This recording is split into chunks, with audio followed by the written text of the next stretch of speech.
Okay. Uh, did anyone else hear that? Or was it just me? You had, okay. Right. So, right, I've lost the screen now. I don't know what's going on. Right, there we go. Great.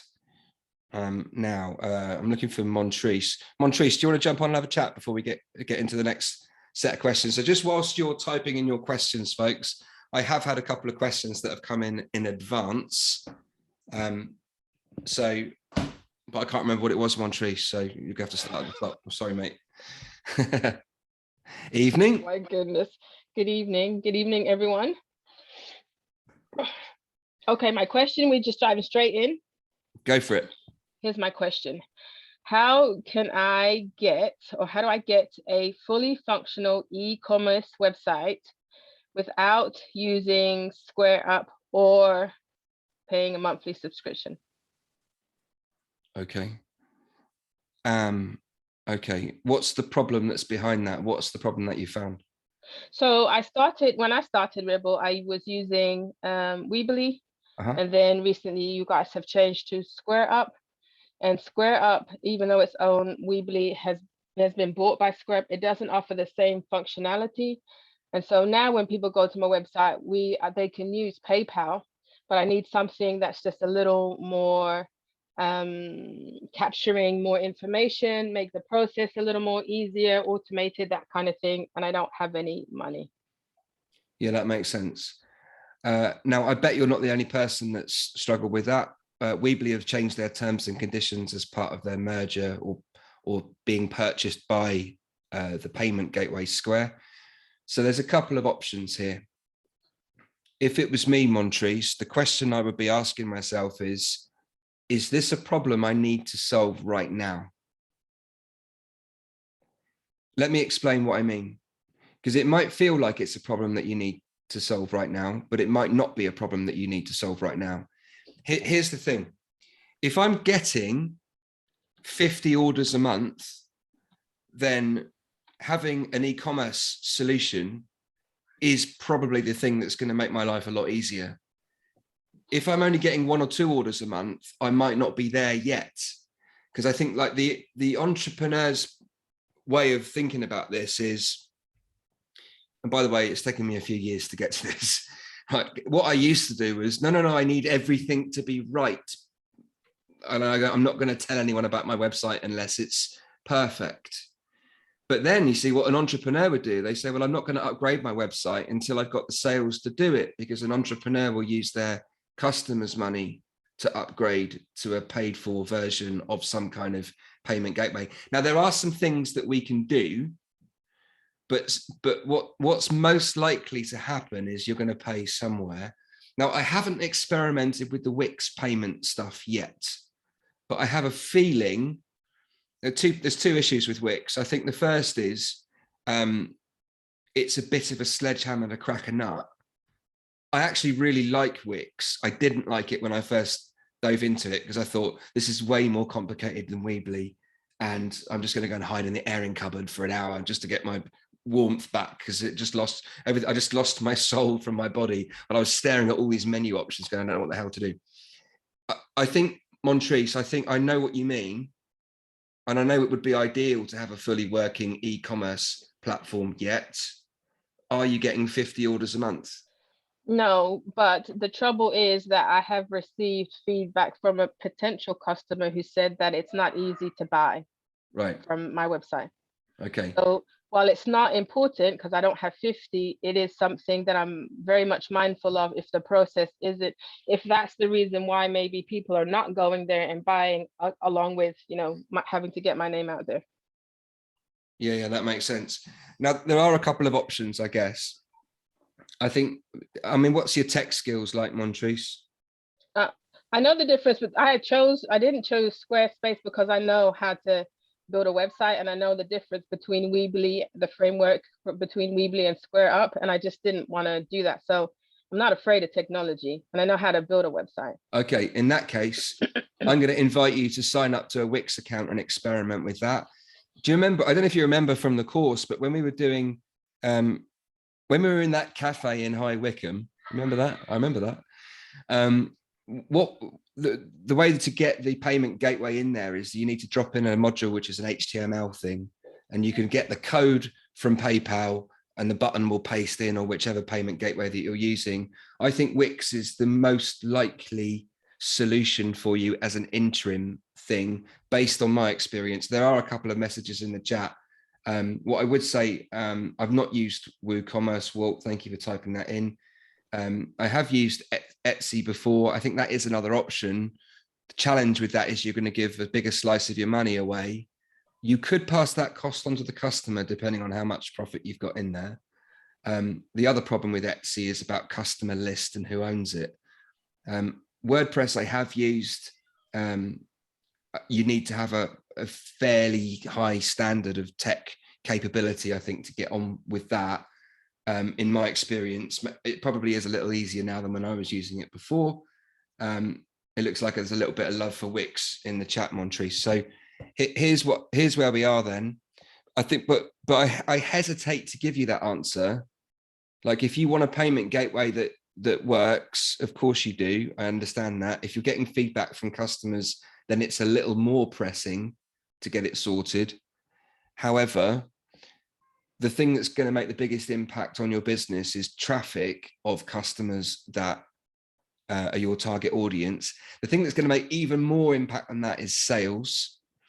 So there's something about your audience incentivizing your customers who have bought your product from you, is incentivizing them in some way to spread the word. Because I think the thing that's going to make the biggest impact is sales.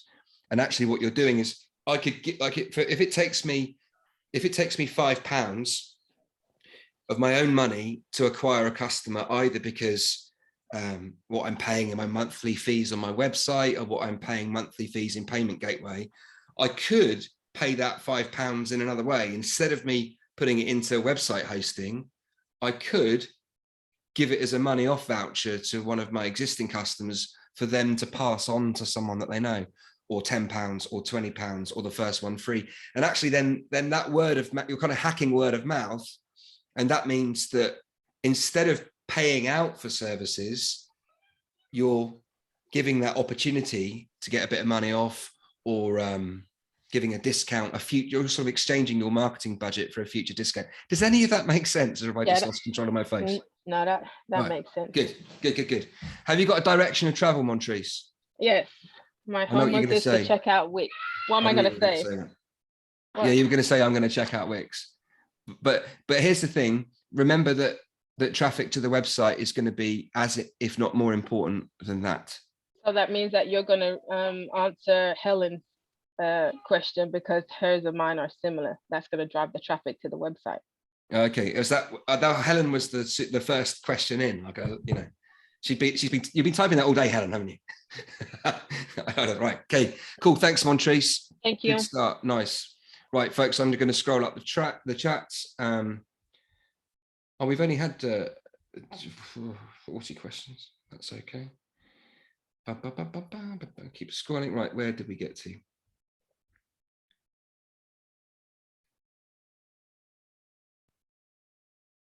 Right. Got you. Helen, can I get you on? Jump on and give me a bit of context. How do I make my marketing convert to sales? Helen, what you're selling, who you're selling it to, what's the challenge that you found? So I provide a green delivery service by bicycle in my local area, and I have a website, a WooCommerce website, a bit like Amazon, the local shops sell through. I meet loads and loads of people every day that tell me what a wonderful idea it is. It's great what I'm doing. It's really fabulous. And my social media, I've got quite a lot of positive feedback from, but I'm just not getting the sales coming through. And I'm missing something, but I can't quite work out what it is I'm missing. Okay. Tell me what's worked. Tell me what has worked. You've obviously had some customers that have bought. How have you got them? Mostly it's people that know me. Or they're a friend of a friend. I get the website hits when I get sort of certain social media coverage, definitely gets hits on the website, but I'm missing something. Right. How long have you been going, Helen? In total, just over a year. Okay. But most visibly since October, I've got an e-cargo bike now, which is really eye-catching.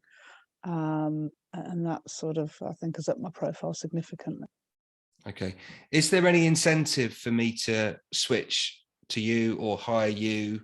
Is there any kind of deal for a first customer? I started off with first delivery free, but it wasn't making any difference, and I did away with it. I think what I tried to do, particularly because it was lockdown when I first started, it was the idea was to try and support the shops and local people, and basically try and take business away from Amazon and online supermarkets.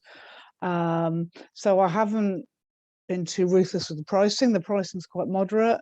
And so, yeah, so I can't, there's nothing tangible I can really give away in a big way, but the free delivery option didn't make any difference.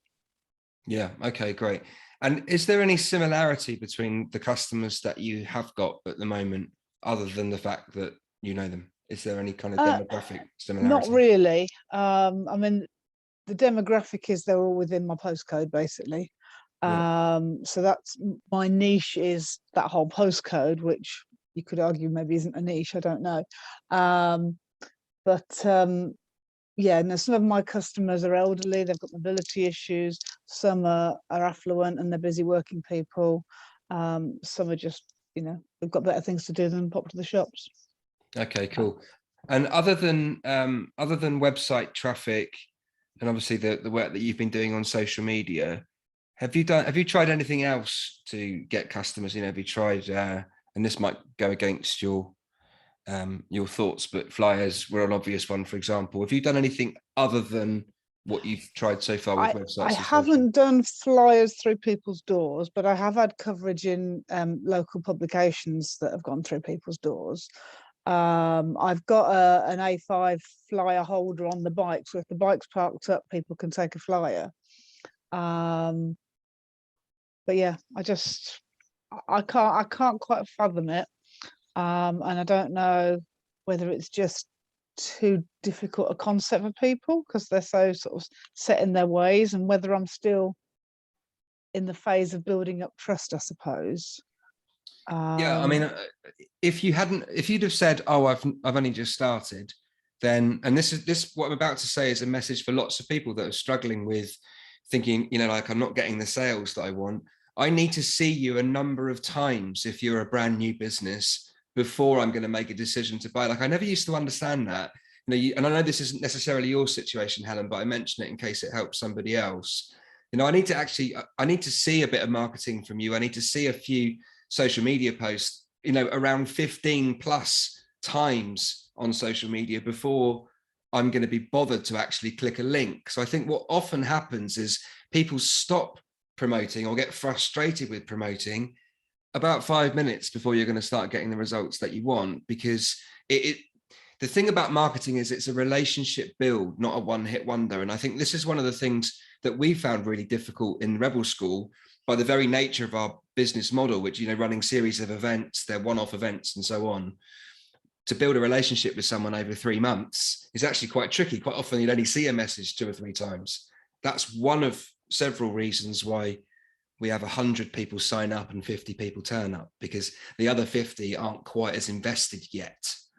So I think it sounds to me like you're on the right track, Helen. The thing that might be going wrong, not necessarily wrong, but I just had a thought that if your audience, that those you mentioned people that are elderly, for example, that may not be the audience that will convert through an online process anyway. No, I mean, my online process for them is more towards sort of carers, sons and daughters, that sort of thing. Yeah, I have that in mind in terms of that segment, if you like. Yeah. But yeah, okay. I mean, what you said probably is what I was hoping, really, is that I just need to keep on going, and it's what I have been doing, and I will continue to do it. But thank you. Here's my reminder, Helen, of the thing about sales. Sales is based on know, like, trust, right? So I'm going to buy from you because I keep seeing you every day. I'm going to buy from you because we had a quick chat and you seem really nice. that's the thing that's going to tip me over the edge to spend money with you, because the kind of service that you offer is you've got a trump card over lots of businesses in the sense that it's a personal service, right? So you don't necessarily need a huge number of customers to get the results that you want, but you probably want a few more than you're getting at the moment, hence the question, right? So I think your opportunity here is to find the target audience, and like, I'm going to apologize in advance for this, right? I'm going to caveat my disclaimer. I'm segmenting. So one segment could be over 55, living in certain postcodes in your area, you know, maybe regulars in the community, whatever community organizations that you've got on your doorstep, people that have probably retired, Waitrose shoppers. I don't know if you've got a Waitrose in your area, but those are the people that I'd be chatting to outside the shop. I'd be popping along to the community meetings at weekends, wherever the bunting is, that's where your customers are, Helen. And I think you need to go and chat to them. And I think that's the thing and come up with a kind of a very short pitch that you can embed in your sort of lovely way of going about your business. Hey, how are you? Like, oh, what do you do? Hey, you see my bike? I only need another 10 more customers and I've hit my target. Would you like to try my service? And I'll give you one free or something like that. There's some sort of pitch that I think needs to happen face to face. And I think there's no substitute for that. And I'd say that to lots of people that are relying too heavily on Instagram stories in order to get customers. I think if you can if you're in a position to have a conversation with people, do that, because that is going to have much more of an, like, you could post 25 reels on your Instagram and get nothing. But if you could have a conversation with somebody, or 3 conversations in a week, I bet you get 1 customer from that. And I think I think lots of people are looking for shortcuts, and I'm not sure they're always there. Do you know what I mean? No, I do know what you mean. Exactly what you mean. Thank you. Okay, really cool. Helpful. Thanks for your question, Helen. That was a really cool question. Thank you. Thank you very much. Right, folks. I love that thing where the chat just disappeared right to the bottom again. So I'm just give me a second whilst I go out to the top. What have we got? How to be more productive? Okay, I love that question. Nisa, where's Nisa? Let's find Nisa. Ewan, if you find Nisa before me, please could you unmute and spotlight her? I think this is actually one of the biggest challenges that everybody faces at some point. Are you hiding, Nisa? If your camera is on, please can you wave? If your camera isn't on, please can you wave too, just because it's kind of funny. Oh, there you go. Are you on twice? You got your phone and your laptop on. Wait a minute. Can we make sure we charge Nisa double?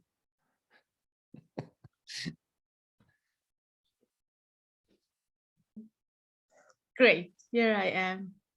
Hey, Nisa. I see you.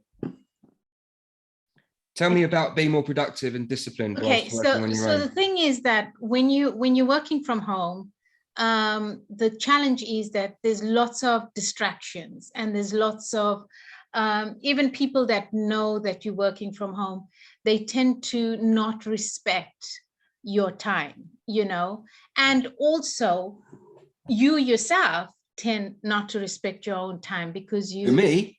No, me, myself. Oh, generally speaking. Okay, no. I was going to say, because you're right, but anyway, keep going.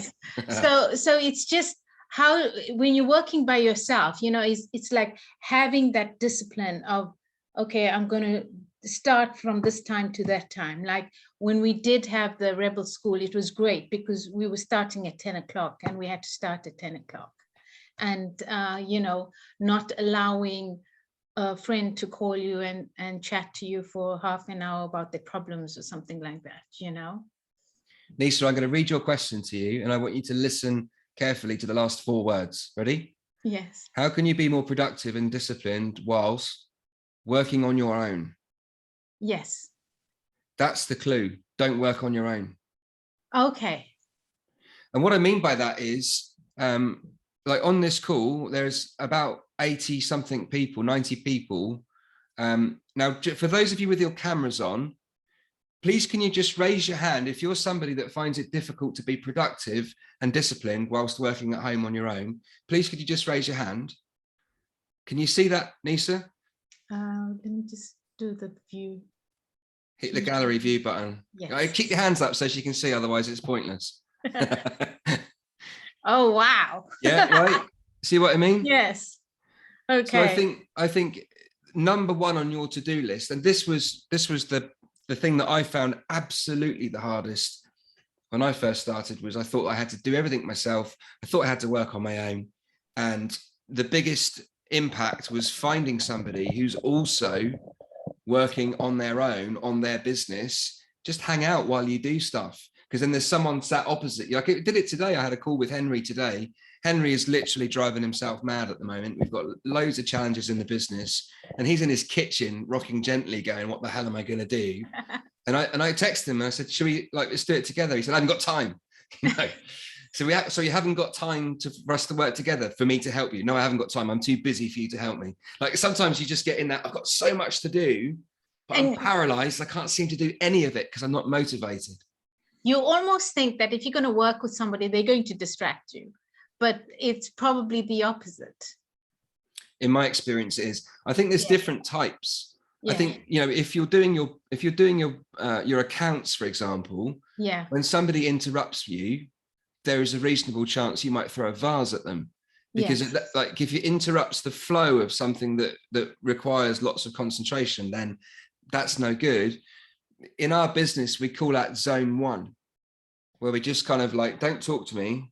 Okay. Or maybe it's zone 3. I can't remember. The guys came up with it, but at either end, like one of the things is I'm in don't interrupt me mode, or I'm in co-working mode, or I'm not doing anything else. Let's have a proper chat and I can connect with you, because that's not the kind of conversation you want when someone's on their phone or tapping on their laptop or whatever. So there's different types of working for different situations that you're in.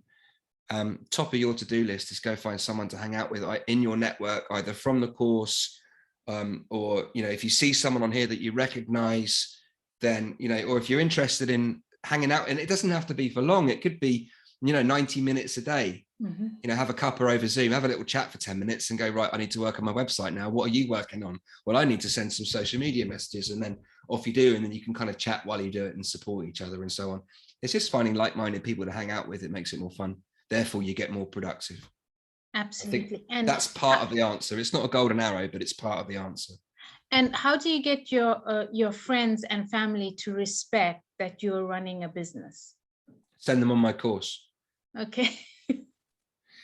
Okay. The thing is, Nisa, I think, so I left a very successful career twice to run a business with mixed success, right? The first time I ran it, about a business, I left a career in 2003. What year is it now? 2022. Yeah. Good, that's important. Write that down. 20. Now I still sometimes get, can't believe you left that job. And I'm like, wait a minute, that was 19 years ago. I'm doing all right. You know, it might be a case that your family will never get it. And I think that becomes a different challenge. That's about you going, I need to manage my own mojo. I need to manage my own well-being here, and I'll come up with a way of dealing with it. And when you get a little bit of negativity, you're a little bit like, what the hell are you doing? Go and get a proper job.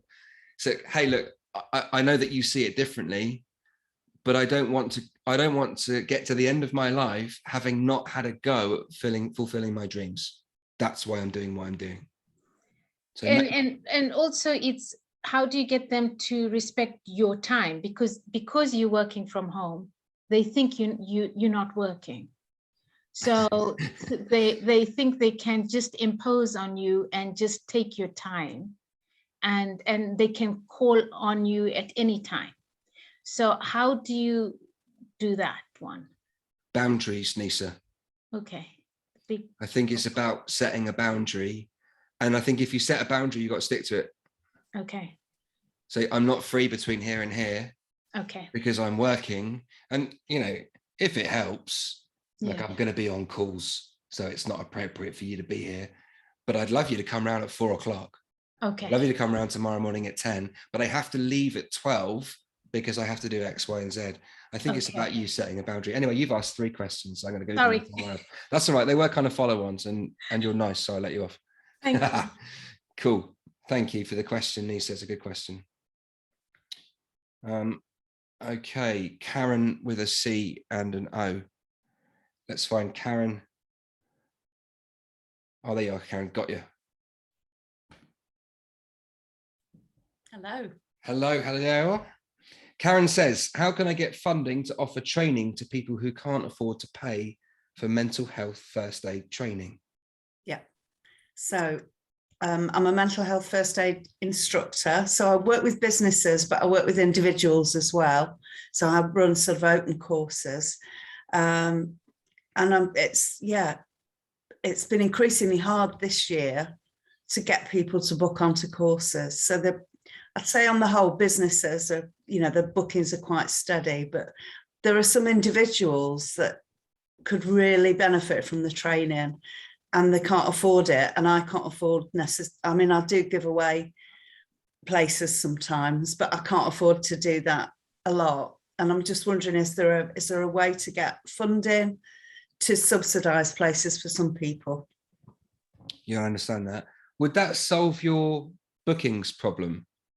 Is bookings a problem in terms of finances, or is bookings a problem in terms of getting individuals to want to sign up to a first aid course? It's a mixture of both, really. If I got enough bookings, I could say, two free places on every course, but I don't get enough bookings. Sometimes this year I've really struggled to get enough bookings to actually run a course, and I've been running on quite low numbers. So it's a combination really of both. Right. Yeah. Okay, get it. Now, as somebody who gets sponsorship to run free courses, my experience is that you swap one problem for another. It doesn't necessarily, it's not the golden answer to everything. I've got funding. Yeah, it does solve your money problem because it means that you've got money. Now your challenge is to go and get people to sign up. They got to hear about it, then they got to sign up. Yeah. Then they got to freaking turn up, and they don't tend to do that much. So I wonder if, Karen, like if I said this to you, if I waved a magic wand and you woke up tomorrow morning and your business was exactly how you wanted it to be. Yeah. And by the way, let me repeat that question because I want everyone to think of that question. Right? If you woke up tomorrow morning and I waved a magic wand and your business was exactly how you wanted it to be, how would you know? Like, what would it look like? What would it feel like? I'd have a list of 16 bookings for each 2-day course instead of 2 or 3 or 4. So I'd have a complete list of bookings.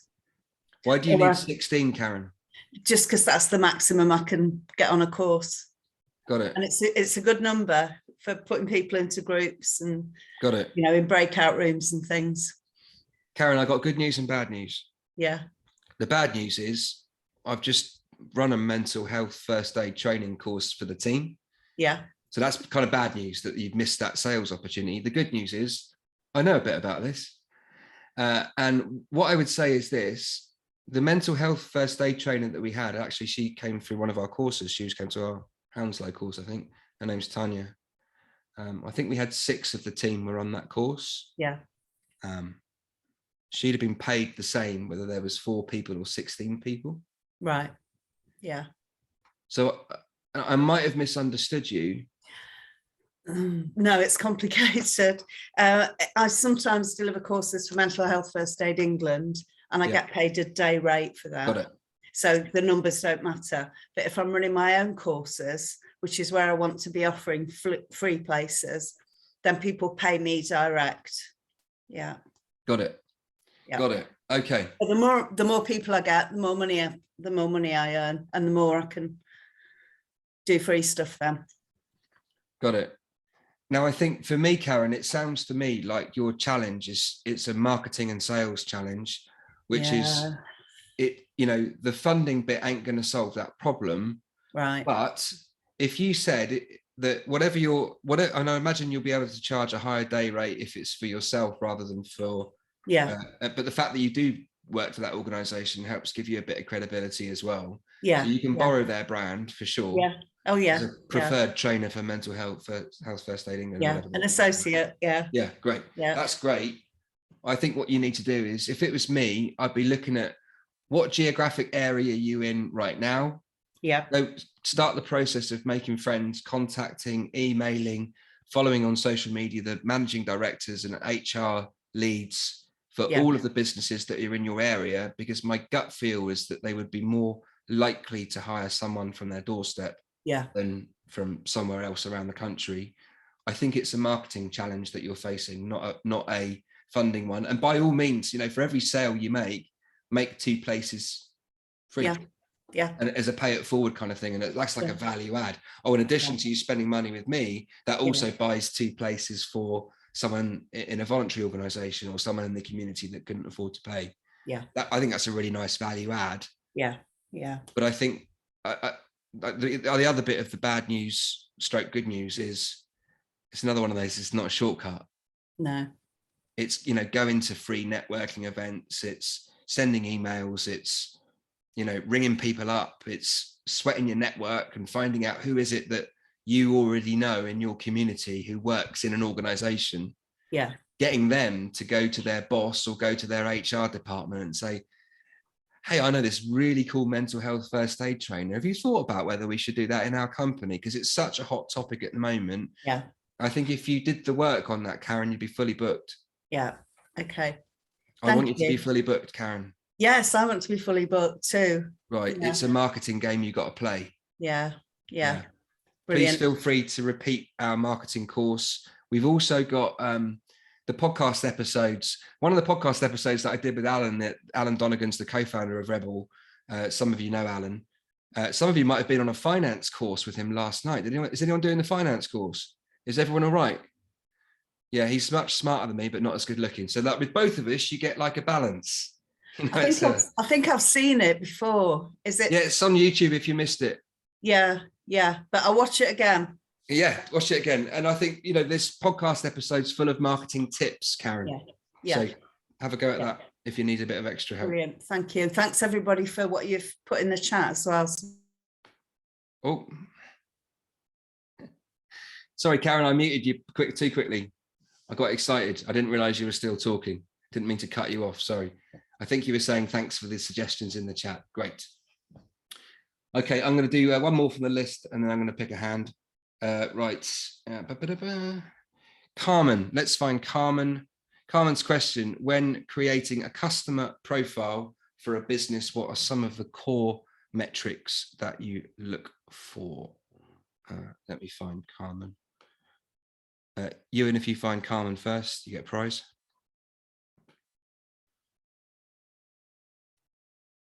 No pressure, because I can't see Carmen. Is Carmen still here? Carmen, can you wave furiously if you are? Not necessarily furiously. I mean, you could wave in a friendly way.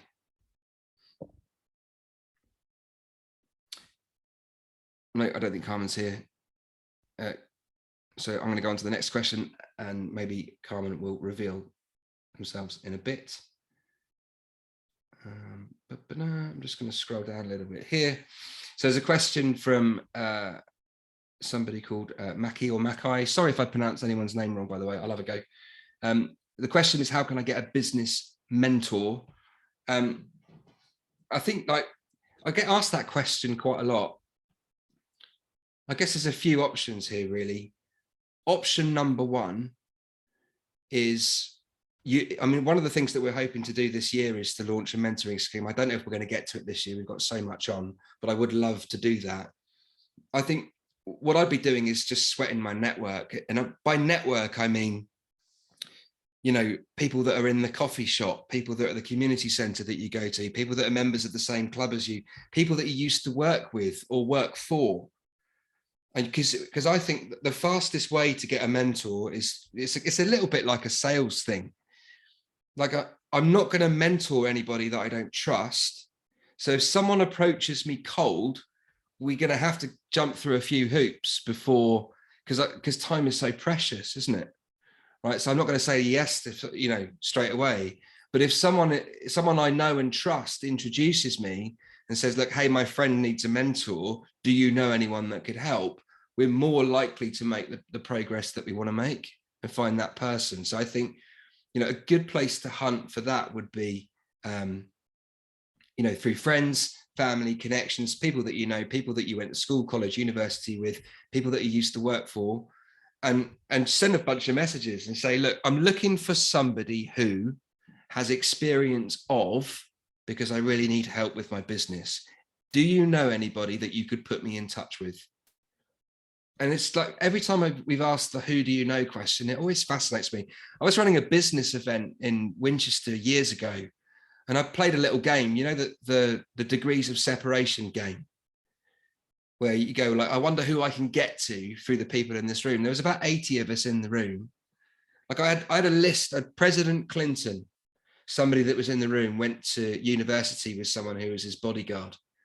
We had Saddam Hussein, somebody that was in the room was a presidential guard.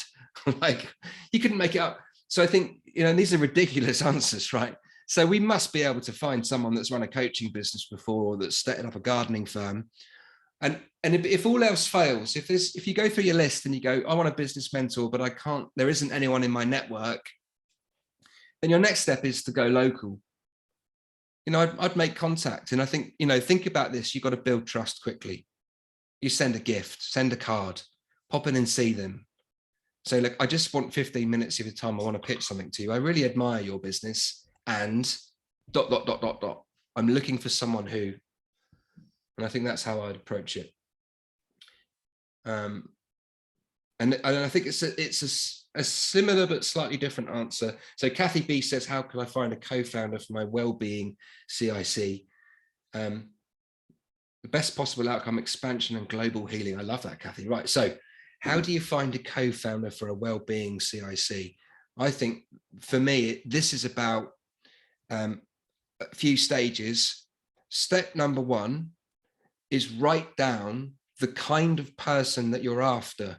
And I think the skill set that you're after, the skills and experience, and the way that people work, you don't really, the risk of finding a co-founder is that you end up finding someone just like you because it's more fun to work with, right? But actually, you know, you probably know this, Kathy, it's probably going to be someone who's got different skills to you. Do you want to jump on quickly? Just jump on. Thank you, Simon. Thank you so much for taking my question. That's all right. Go ahead. Yeah, so it's basically, I've been going for 9 months, thanks to you guys. You were like a rocket underneath me. Awesome. So Touch Project, which is a community interest company, been a community interest company now for about a month. And it's going really well, but I'm just aware that I don't have all the answers, and I'd like to just connect to somebody so that I could really grow this, because loneliness and social isolation is a massive problem. It's one of the leading causes of premature death. And I've got a lovely team, but I need someone who's like seriously into doing this in the way that I'm seriously into doing it. So I think your previous answer helped me a lot, but is there anything else you might want to add to that, please? Yeah, I think the thing that I was going to say to, I mean, there might even be someone, because we do get quite a lot of, you know, socially motivated people that want to do good, that are struggling for an idea. And actually the thing that they would really need is someone to work with and bounce off of, and that might excite them. I do know, I'm just going down my list here because I've been in contact with somebody who's definitely on the same page as you in terms of social isolation. And I'm just looking for her name. Bear with me a second. Is it going to go? Okay, there we go. Right. There's an Instagram account, which is ZZ Jimmy, which is JIMI. Yeah, I'm in touch with her. Right. She was someone in my head that I went, oh, yeah, social isolation, and oh, she'll get it. And I think it's things like that. And this is why I go, this is why sweating the network is the first place to start, because you never know. But I wouldn't necessarily go into those conversations thinking, oh, you could be, this is like dating. Don't go into those conversations thinking like you could be the one. You know what I mean? I think we're going into those conversations looking for opportunities to connect and collaborate and share it. Like, I actually am looking for a co-founder, but it's great to chat with you because I just look, do you know anyone that might be interested in this?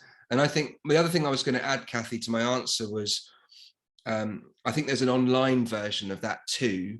And the online version could be something like well-being groups of entrepreneurs that are on Facebook or on LinkedIn, joining a couple of those groups and being of the active ones and being super active yourself and inviting people for coffee meetings and stuff like that, right. Even if it's over Zoom, because it's the same principles. I think this is what I love about your question. It's the same principle as it is finding target customers, as it is finding a co-founder.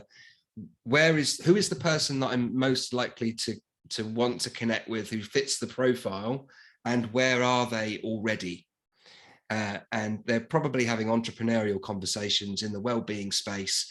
They're probably engaging with conversations about running kicks, and we just got to find those groups. Whereabouts are you based, Kathy? I'm in Camden in London. Right.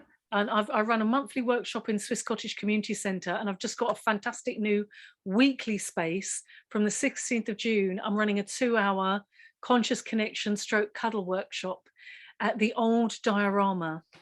And oh, well, I mean, it's fantastic. It's amazing.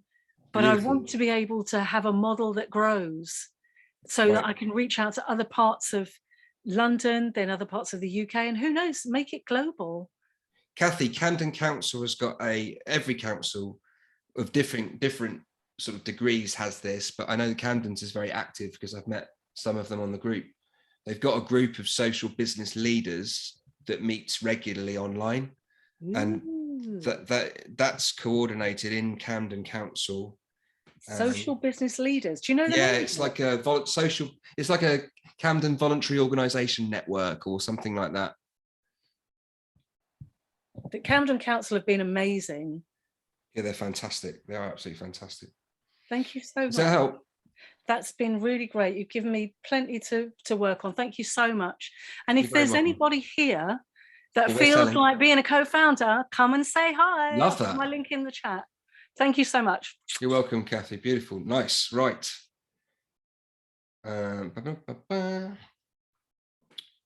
Let's go on to next question. Well, I'm just looking at I think let's go to MEB whilst I look for the other questions. MEB, you've raised your hand. Are you still there? Yeah, I'm here. Awesome. How can I help?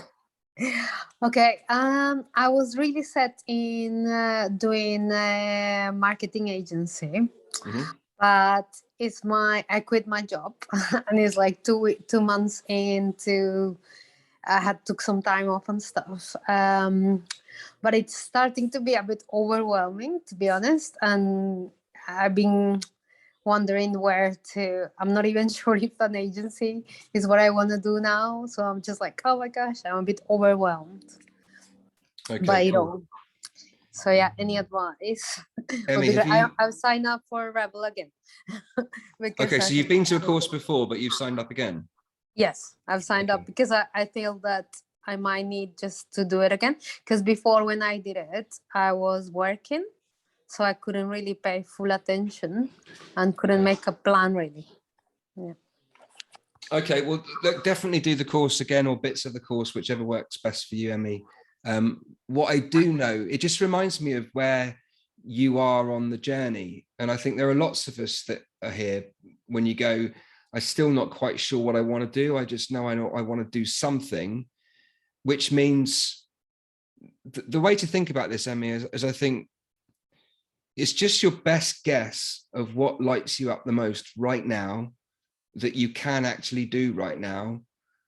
My best guess is that when you're getting a feeling of overwhelm, there's a good chance it's because you're trying to think of all the eventualities at once.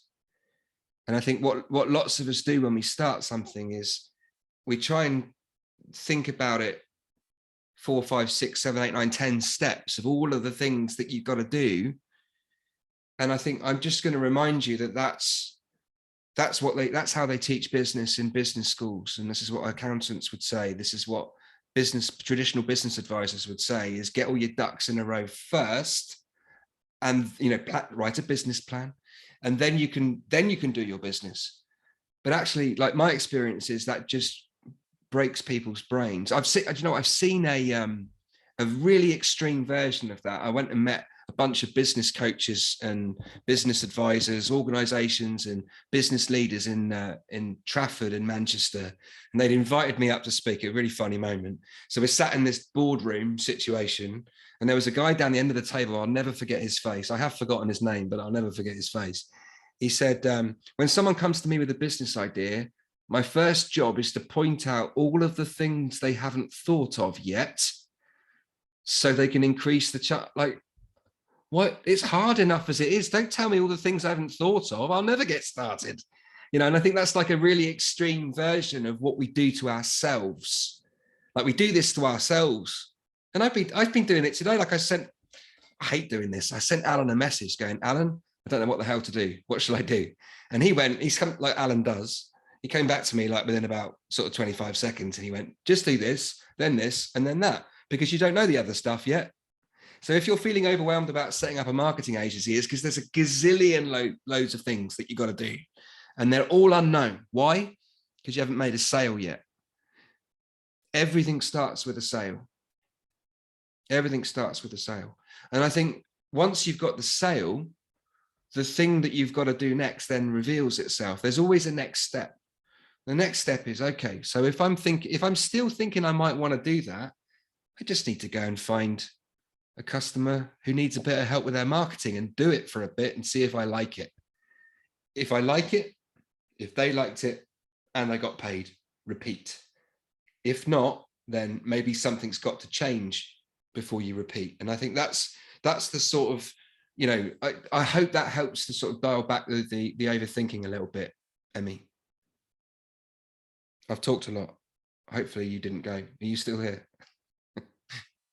Oh, no, she's gone. She's like, whatever. Whatever. It was probably good advice, but I'm busy. I've got to go. But no, hopefully that helps, and maybe that will help a few other folks as well. I'm just going to go on the top line here. I think, Kavitha, I think you might have been next on the top line. Then I'm going to dive back into the questions. Then I'll go back to the top row. Please be patient with me, folks. I'll add as much value as I can. We should be able to finish around 2 a.m. Kavitha, how are you? Hi, I'm good. This is my first time here. I mean, I'm doing the Rebel Business one with South Norwood at the moment. Okay, cool. And you even told us about this event. So hi. Hi. I'm asking a question. I think a couple of other people also had asked. I started my business about 18 months ago, and I was going to do 2 different things with my business. I was making custom-made clothing for people with sensory needs, and I was making sustainable, reusable products for home, because both of the things that was tying the things together for me was the sustainability, because that's the angle from which I'm coming.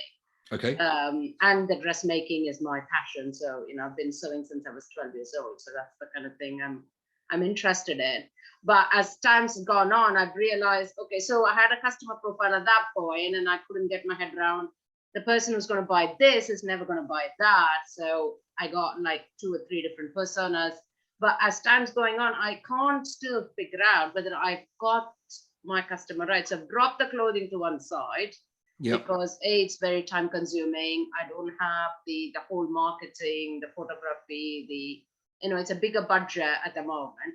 So I'm concentrating on what I can do, which is the reusable products. It's a little bit more manageable for me to attack. Great. And I've got no investment. So it's all like, once I make a sale, I buy something with that money, and I make something else. And, I borrow, steal from family to take photographs and websites and all that kind of stuff.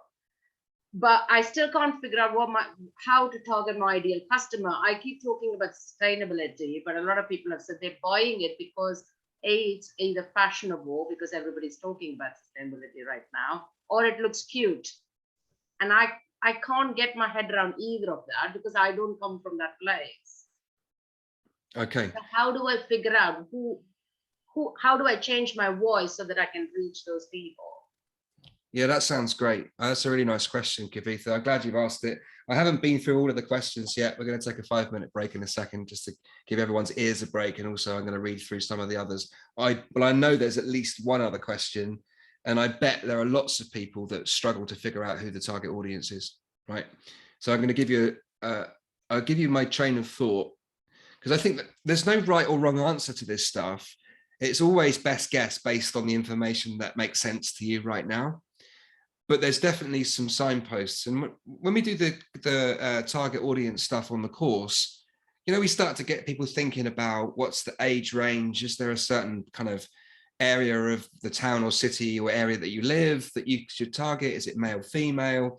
You know, what other places do they hang out? Is it, where do my customers shop, and what do they read, and what websites do they interact with, and so on and so on.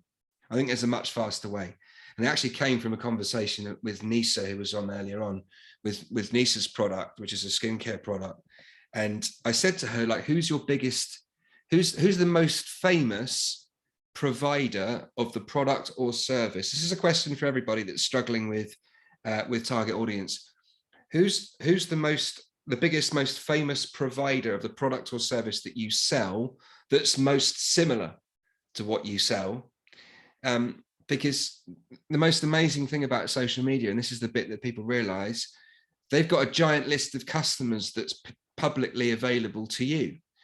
So, and this is what I said to Nisa, like, tell me a skincare product that you admire that does similar stuff to, you know, has got a similar customer. And I said, well, she told me the name of it. I can't remember the name. And we clicked on it in the workshop and we went, oh, look, they've got, you know, 7,000 followers or whatever. Now look at the interactions, because customers like to interact and show off, especially if it's a luxury item, to show off their purchases. So your target audience are in the likes and comments on the feed of your main competitors, the bigger players in the market. And I think, to me, that's the shortcut. Like, here's and I talked about this on the course a couple of times over the years, a very obvious example, and I'll share this one just because it kind of makes sense and you'll get what I mean. We had a woman that was a graphic designer, and her designs were in the style of Cath Kidston. So she's like, I don't know who my target audience is. Is it my town? Is it like women over the age of 16? I go, no, it's people that like Cath Kidston. So go find the sustainable product brands, the ones that, especially if they've got an online service, and start following their customers and start chatting to their customers, and, you know, and have regular interactions with them. That drives traffic to you because you already know they're interested in the thing. Otherwise they wouldn't be on their channel. Does that make sense? No, that makes sense, because I'm not ever going to convert anybody to sustainability. They've got to come, you know, they've got to be aware of the issues I'm talking about to be even interested in what I'm talking about.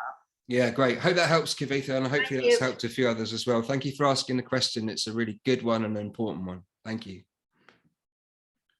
Oops, wrong button. Sorry, just ignore that. Right. Okay. So here's what we're going to do, folks, just to give me a chance to read through some of the questions that have come in. Thanks for being patient. Hopefully the stuff I've shared so far has been useful for everybody. We'll take a 5-minute comfort break now. I'm going downstairs to get some fruit juice, and I will see you shortly.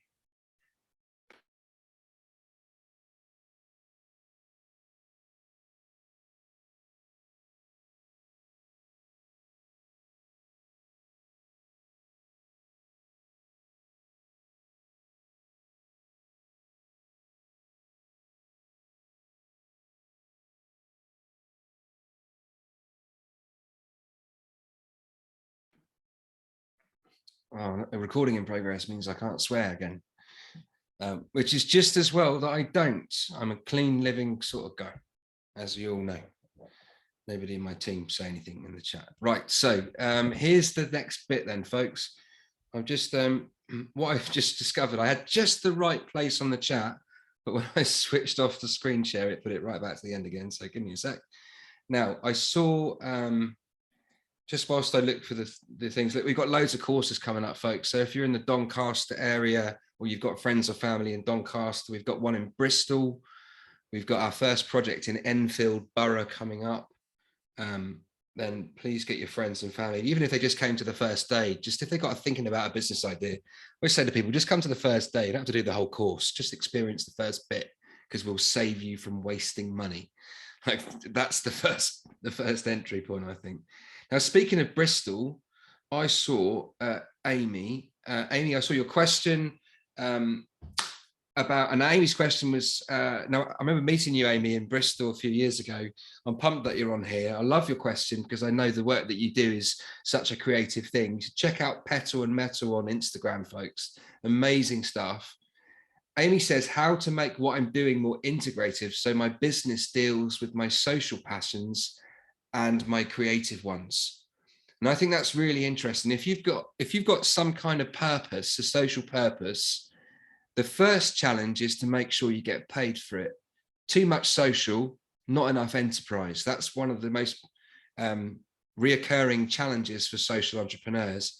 And it's the same with me. This is why we haven't grown that fast. We've been in business for 10 years.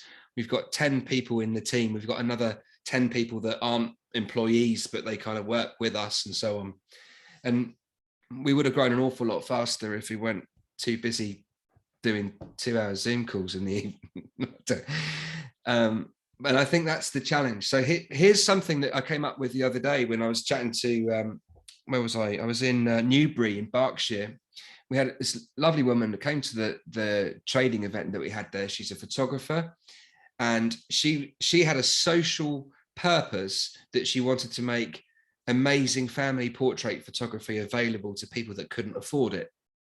That was her thing, which is lovely, except the fact that she couldn't afford to feed her kids as well as she wanted to. Like, I'm being a bit dramatic, but you know what I mean? She needed to pay her bills, but she wasn't earning enough money. So she's going on, but these are my customers. I said, yeah, but you got to charge more. Yeah, but if I charge more, they won't be able to pay. And I go, well, find a different audience then. But no, I want to do my photography for them. I don't want to do it for a different audience. And we kept going around in circles like this for a bit. Here was the breakthrough for her. And I'll share this for you, Amy, and as well as for anyone else that's got like a social mission at the core of their thing. It meant what by figuring out selling photography to an audience that does have the capability to pay, she added a pay it forward for the people that she was really passionate about doing photography for. But that was the way that was for her to rationalize doing both. And I wonder if that's something that could work for you. So if I focus on my business and I make sales, I will integrate in my sales a social purpose.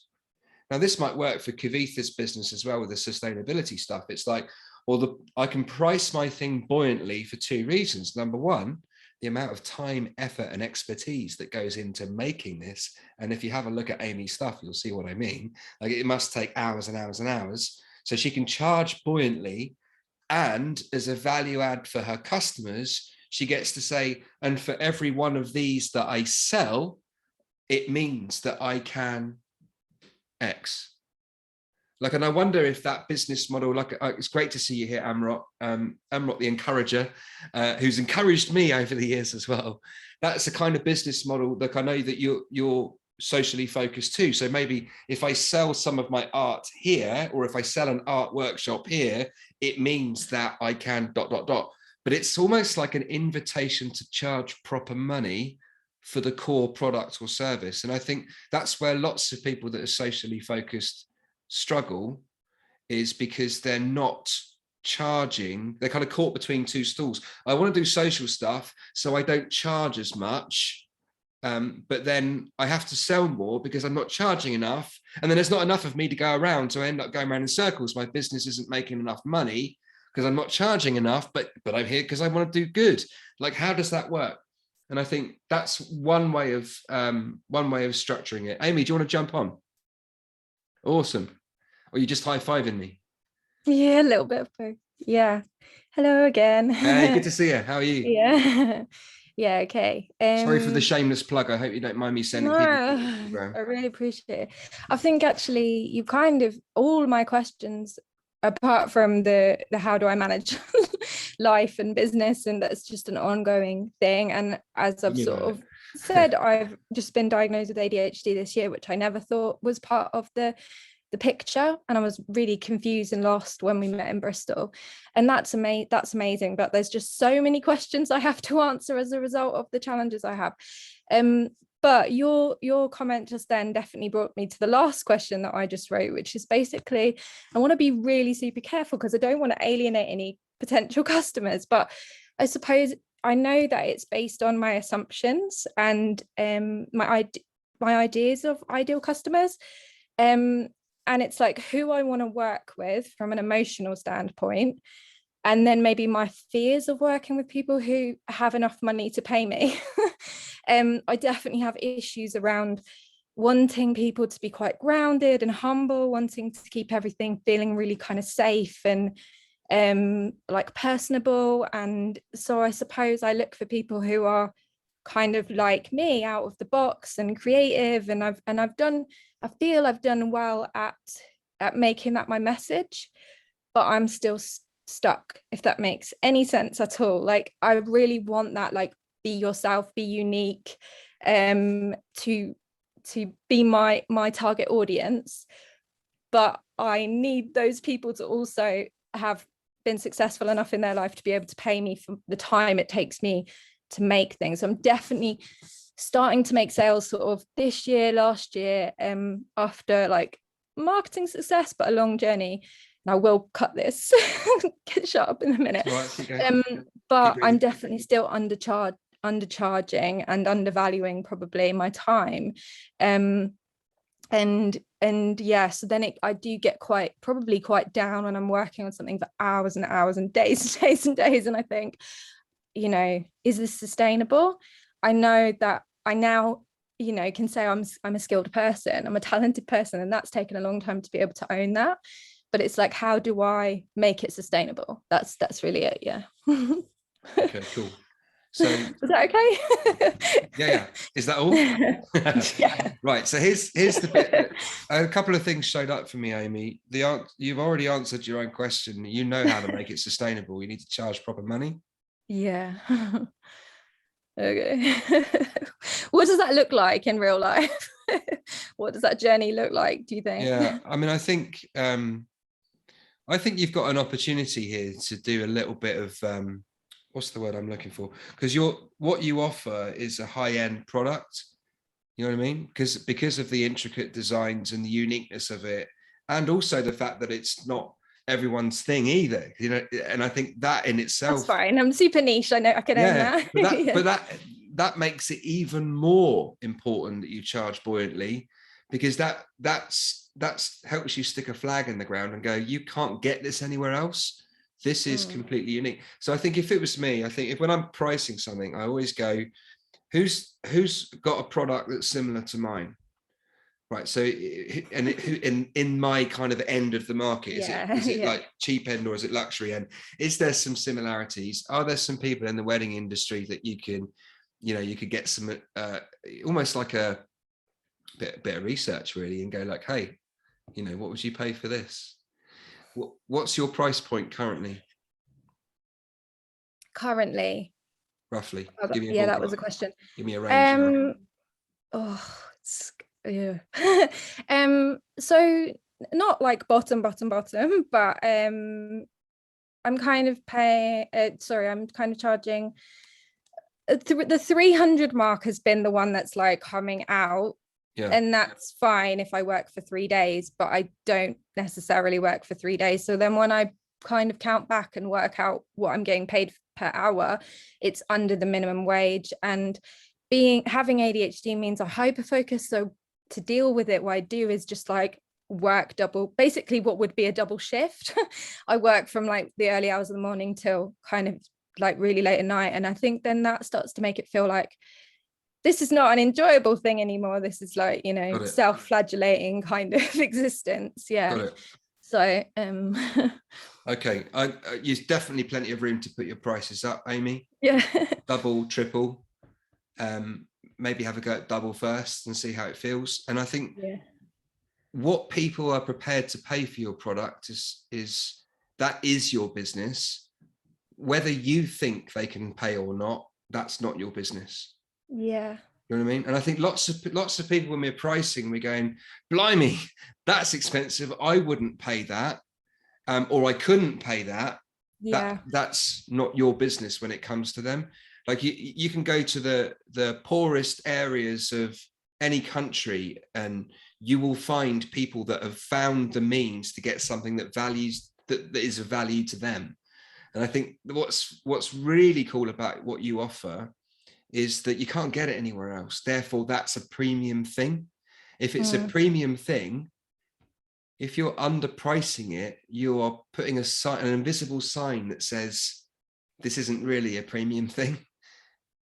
Yeah, I mean, You know what I mean? It's so like a mixed message. I know this is going to be aired, and like I'm next to my business here. I think maybe the issue is not seeing myself as a premium thing, and it's like, I'm still kind of overcoming doing Zoom calls and things like that, and it's like you're doing a great job, Amy. I love how you've been very brave with this, because I'm not going to tell you how many people are watching you right now. But anyway, I know. Here's the thing, like, you've made massive strides, and I think you've done so well. A little bit like my earring story, like I always tell this story because I love it. £7 pair of silver earrings, and I know that you wouldn't charge £7, but just I like to go to the extremes because it makes the point. Someone looks at a £7 pair of earrings and they go, it's probably not great quality, is it? Probably not proper silver, probably going to change the color of my ears within a couple of hours. But when you add a 0 to the price, which is exactly what we did, you add a 0, the earrings haven't changed.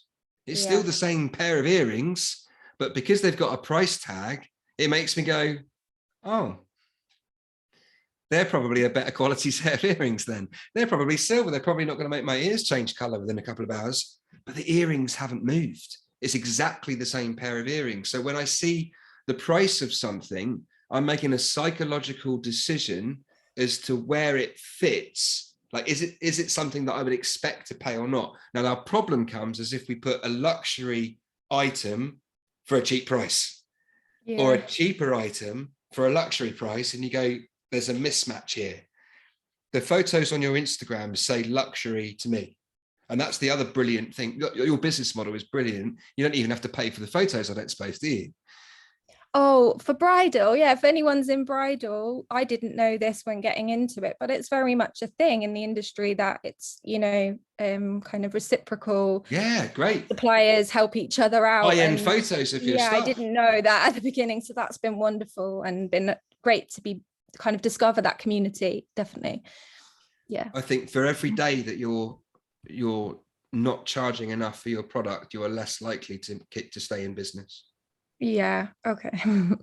Yeah. Okay. I don't want to take any more time, but deep gratitude. And in terms of, I think you mentioned the ladies helping at the beginning. Lima. If there's anything that I can do in terms of, like I said it to Alan the other day on the finance course, in terms of sharing the experience of a neurodivergent woman especially, but person, and I think it's a massive issue for lots of people in terms of their stuck points with their business. There's so many things that can come up. I will happily stay in contact with Rebel School, because I think you guys are amazing. And thank you, Amy. I'll pay you later. Take care. Yeah, bye-bye. Bye. Cheers for that question.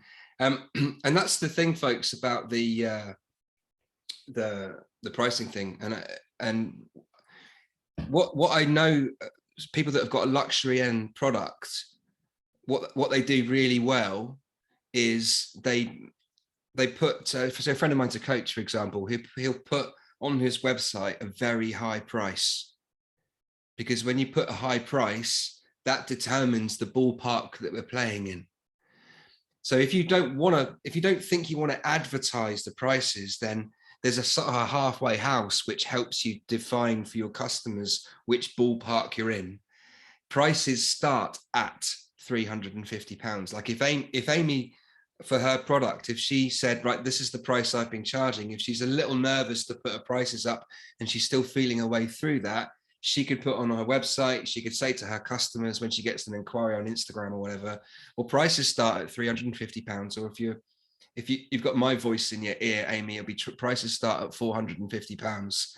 And that depends on what it is that you want and which styles and designs you like the most and what materials I use and all that kind of thing. And it just helps you start the conversation. You don't have to commit to it. You can always choose the discount if you want to. But here's the important thing about pricing. Tell someone the price and then don't say anything, because silence is your best negotiation tool in that moment, because they'll be talking themselves into it. You don't need to say anything. And then sometimes people respond with a luxury priced item. They go, blimey, that's really expensive. And like, I can't wait for that question now. Like, I used to be really scared of it, because I used to go, oh, well, maybe I could offer, I could do a discount. I could do a special offer. Blah, blah, blah. Now I don't say anything for a bit. And then I go, yeah, it is. I just love saying it. I can't wait for the next time I get the chance to say that. It's so much fun. And I think that's the other bit that I want you to get from this pricing bit, folks. Like, it is a bit of a game, especially if your product or service isn't a fixed thing.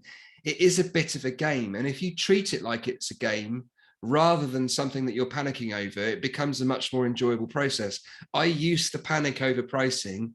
Now I'm a bit like, okay, here we go. Oh, that did actually crack then. Sorry about that. Now I'm ready for the conversation now that this is going to be fun. Not only is it going to be fun, but this isn't my first rodeo. So I'm going to lead us both through this. I've got us, don't worry. So here's how it's going to work. And I think, there's an element of certainty when you're delivering a pricing message. We need to be certain. We need to be certain in the price. We need to be certain in the value. If you're not quite so certain under the surface, there's that swan syndrome thing going on where you're gliding effortlessly across the surface, but your feet are paddling like hell in the water. Like, that's okay. It's part of the process. But as certain as you can in what you're selling, who you're selling it to, how it's going to work, and just take a deep breath, be calm, and say to someone, the price is £350. And then you don't speak, as opposed to the price is £350. Like, can you see the difference between the two? Now, I might be exaggerating slightly, but I have heard it and I've done it myself, folks. Lots of us have. And I think there's something about pricing something buoyantly and appropriately, because that shows that you're valuing yourself. It also shows that you're valuing the product or service that you're making. It also shows that your customers are making a decision about how good it is based on the price ticket. And that psychology that they go through is based on their world. So, like, for example, I was chatting to my brother the other day, and he said, I found a really nice bottle of wine. It was a cheap one as well. And I said, oh, fantastic. What was it? He was telling me about it. He said, yeah, it was only 25 quid. I was like, sorry, what? That's cheap, is it? Here's me looking for the yellow labels in Morrison's. Do you know what I mean? So I think it's you got to understand what your customers' view of the price range is, and we've got to make sure we're pointing a product and a price at a customer who has an expectation of roughly what it's going to be. If it's a luxury thing, it's an aspirational thing. What's wonderful about weddings, for Amy's business in particular, of course, is that nothing's going to spoil the special day. So, you get to have the best of what you want. Okay, enough about pricing for now. I'm just going to jump on. Alex, have you got a question about insurance? Or have you got a different question that you wanted to ask? I'm just going to unmute Alex, because you're next in both places. You're next with the hand up, and you're next on the list of questions, which is quite impressive. I don't know how you did that. Can you hear me? I can, yeah. Go ahead. Yeah, it's about insurance. Basically, I work, I suppose, as a product manager. I've started again in business as a product manager for a company, and I'm looking to gain more customers as well. But I work in the construction industry, and some of the products are very technical and also high value. Right. And I'm concerned that if I make a mistake or do something, I'm going to expose myself to a lot of risk. I'm currently set up as a sole trader, so I might be better setting myself up as a limited. But I went to Gallagher's and someone else for insurance, and the sort of product management part of it didn't really fit into their normal description of what they cover. They would cover like consulting engineering for building services, which is a specific aspect and a specific way of working, but not the product management part of it.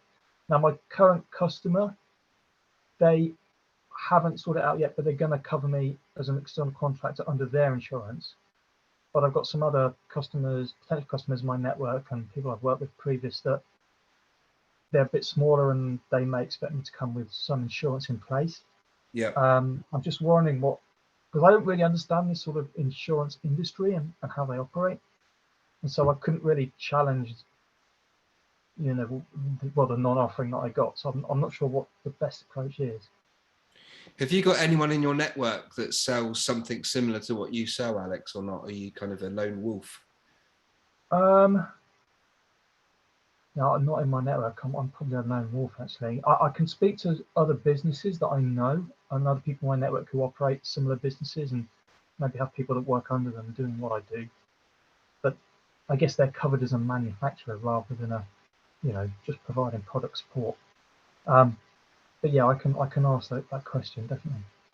Yeah, cool. I did get the insurance certificates for my current customer, so I can maybe follow up their supplier maybe and ask what I need to do to do that maybe. Yeah, I think that, to me, Alex, it's one of those things that if you go directly to an insurance company, you get that sort of, as you're in construction, you know what I mean, the sharp intake of breath, when you ask for what's the price going to be, and they go, that's a new one. We've not come across that before. So therefore, somebody has figured out the answer to that. And if, perhaps there's somebody I'm assuming that you're on LinkedIn in your world, Alex. I bet there's someone that you're connected to who has a second degree connection. They could introduce you to a business owner or to someone that's doing something similar to you, and ring them up and ask them the question, ask for an introduction, or even go direct and say, look, I'm starting a new business. I see that you do this. I'd really love your help with this one question. I haven't figured it out yet.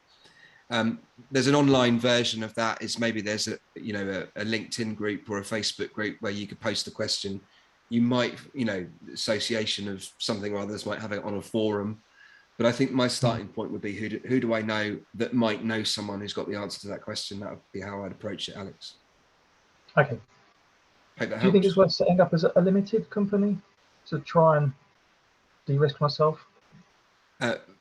Without knowing too much about the product or your financial circumstances, I would say you're more likely to go limited faster than anyone else, because if it's a high risk thing, I would still stay a sole trader until I had some sales, just to make life easier. But you might go actually fairly soon. I could go to a limited company, but just know that there's a good chance you'll pay more tax the moment that you do.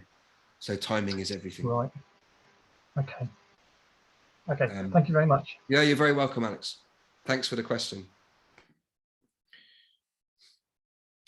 Okie dokie. Right, let's go on the top row whilst I'm here. Amrot the Encourager. Jump on for me if you can press the button. Oh yeah, great. Hello. Can you hear me? I can, yeah. It's great to see you. How are you? Good to see you too. It's been a while. Yes. I was PopUp Business School, I think 2019, so before Rebel. So I'm Amrot the Encourager. So I use art and the word of God to encourage people. So I'm an artist as well. And it's taken me a long time to own that and actually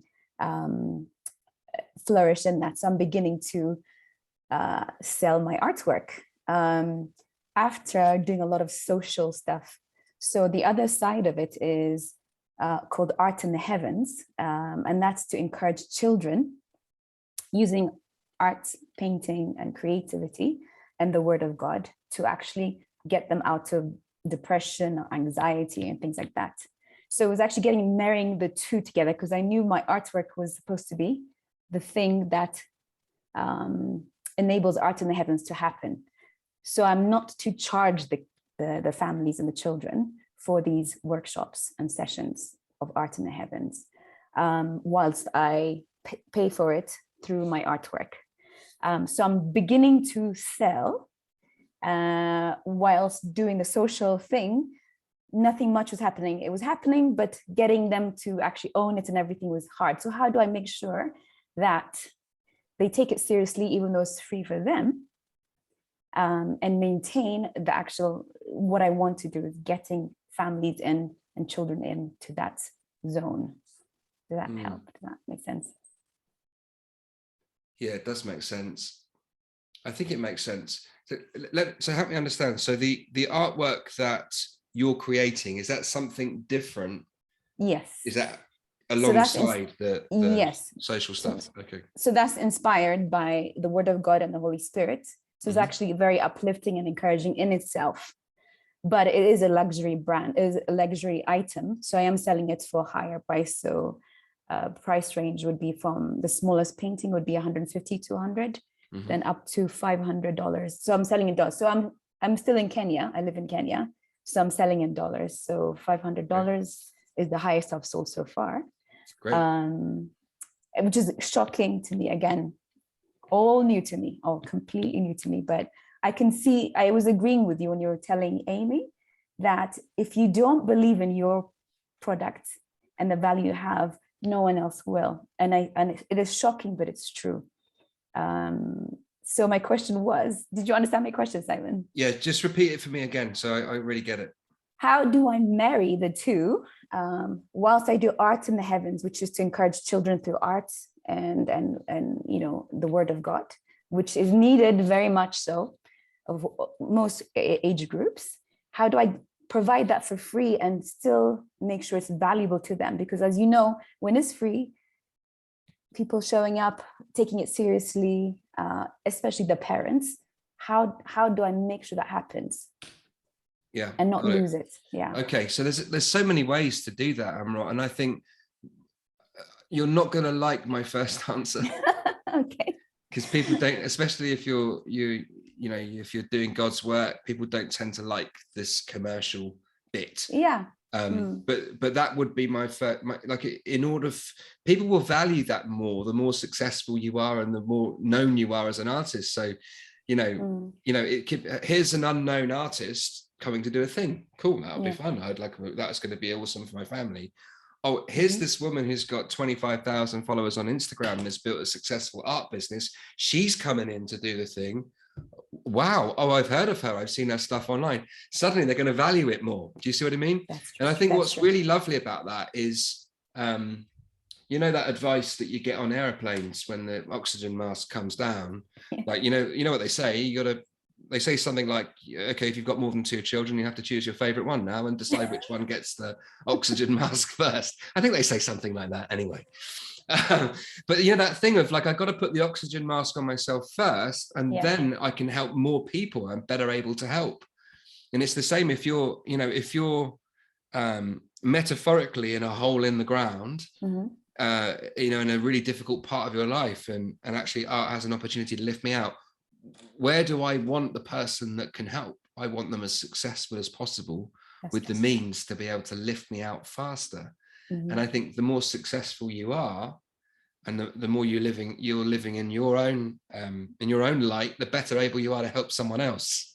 Sure. Does that make sense? So I think my starting point is always like, and this makes me sound like a ruthless salesman, I'm not, but I think it's sell first and continue that journey. And maybe something like this thing I was talking about with Amy's thing of the pay it forward, if by charging this price, it enables me to do one of these. For every one of these that I sell, I do one of these. And then you just need to make sure that you communicate that to both of your audiences so they understand where it's come from.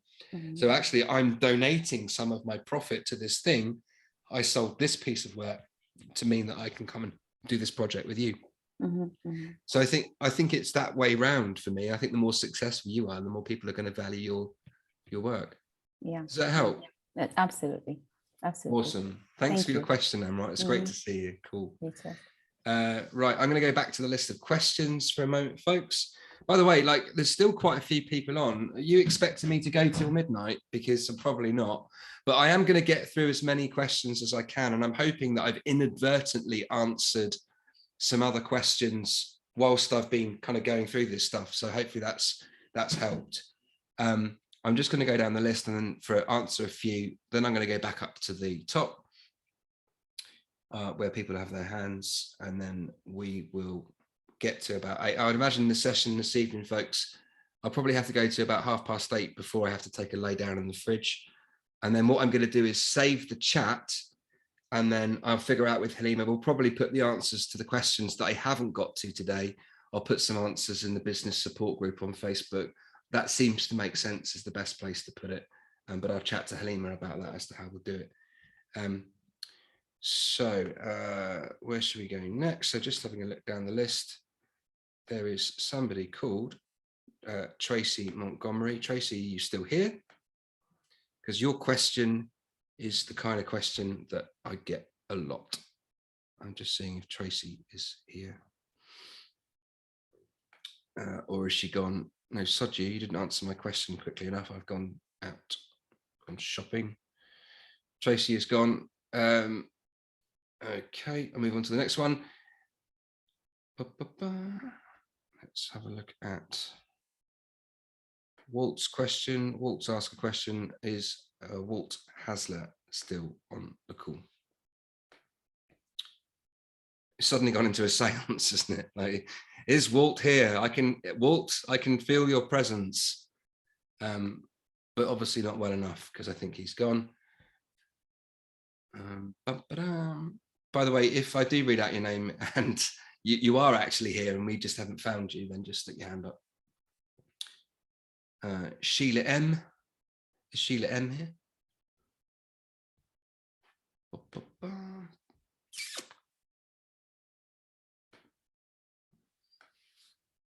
Wow, this is exciting, isn't it? Looks like a bit of a lottery. I don't know who's going to get a question next. Hiya, I'm here. Sheila, you're here. Yeah, hiya. Did you ask a question about which business to focus on? Yeah, because I've got quite a few. Got it. Oh, I'm so glad, because I think you might have changed your display name since you posted the question. So I saw your name and I thought, oh, it's a different. No, Sheila Akos M doesn't get to play. I'm looking for Sheila M, but I'm glad we found you. Right.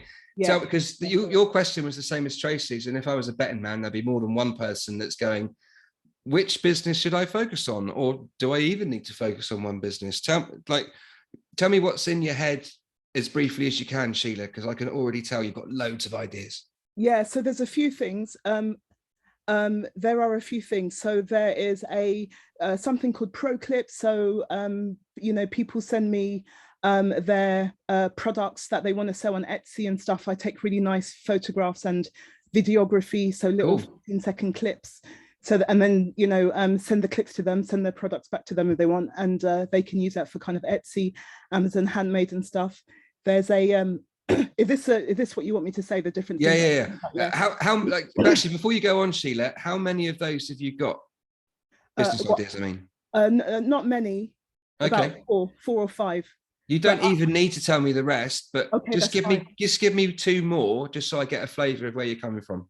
Okay, yeah. So the other one is a lot of people, a lot of organizations or individuals might have images and videos that they've only kind of used a bit of, but the footage is still relevant, and so I can repurpose those into 30-second or 1-minute clips. If there needs to be added voiceover or added graphics, to provide them with content for their business or service. And then another one, I guess, is it's completely different, just sort of drop shipping. Okay, nice. There's always one that's completely different. There's usually a cluster, and then there's one that's like a left field one. You go, where did that come from? I didn't see that one coming. Okay, got it. Right. Now, out of the other business ideas, are there any other, without telling me what it is, are there any others that are completely different, or would you put them more in the media camp? They are, actually the other ones are kind of like a drop shipping idea as well, but they're mainly in the media camp, sort of kind of film, audio stuff. Cool. More media camp, sorry. Simple answer. Beautiful. Right. Okay, I get it. So here's I'm going to chuck a bunch of ideas at you, Sheila. Thanks. And some of them aren't going to feel that relevant to you, but 1 or 2 of them might. And anyone else that's on the call thinking, because even if you think you know what your business idea is, sometimes there's different aspects to it and you don't quite know which one to start with, which is kind of like your media situation. It's like, you know, I always pick on yoga teachers. I've got nothing against yoga teachers, but they're really a really good example of a business that's got multifacets. So for example, yoga teacher, and I say, tell me about your business. And they say, well, I'm doing yoga classes. I'm doing one-to-one yoga. I'm doing yoga online. I've got a yoga blog. I'm setting up my yoga YouTube channel. I want to write a book about yoga and I'm running retreats. And I go, cool. Which one are you going to start with? And they go, well, what do you mean I'm doing them all? I said, cool. Well, how many sales have you made? None. So I think I know why. We got a split focus problem. So like when you first start, if you're at the start of the block, Sheila, and it sounds to me like you've made a few sales on the media side. Is that right? Or are you right at the beginning and you haven't sold anything yet? No, I have. Yes, I have. A bit here and there. With a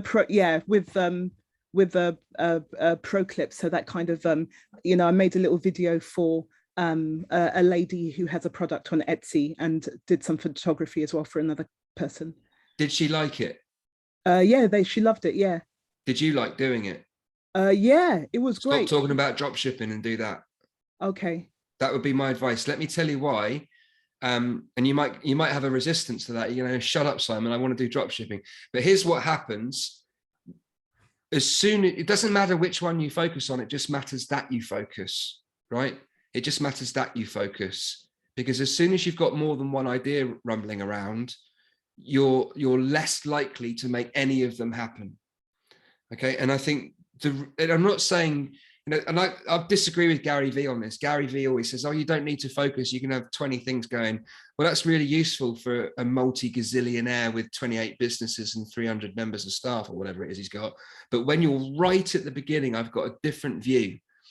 Now, my view is pick the thing that you can do, in the sense that it makes sense to start with that one, because I've already got the kit, I've already got the skills, I've already made a couple of sales.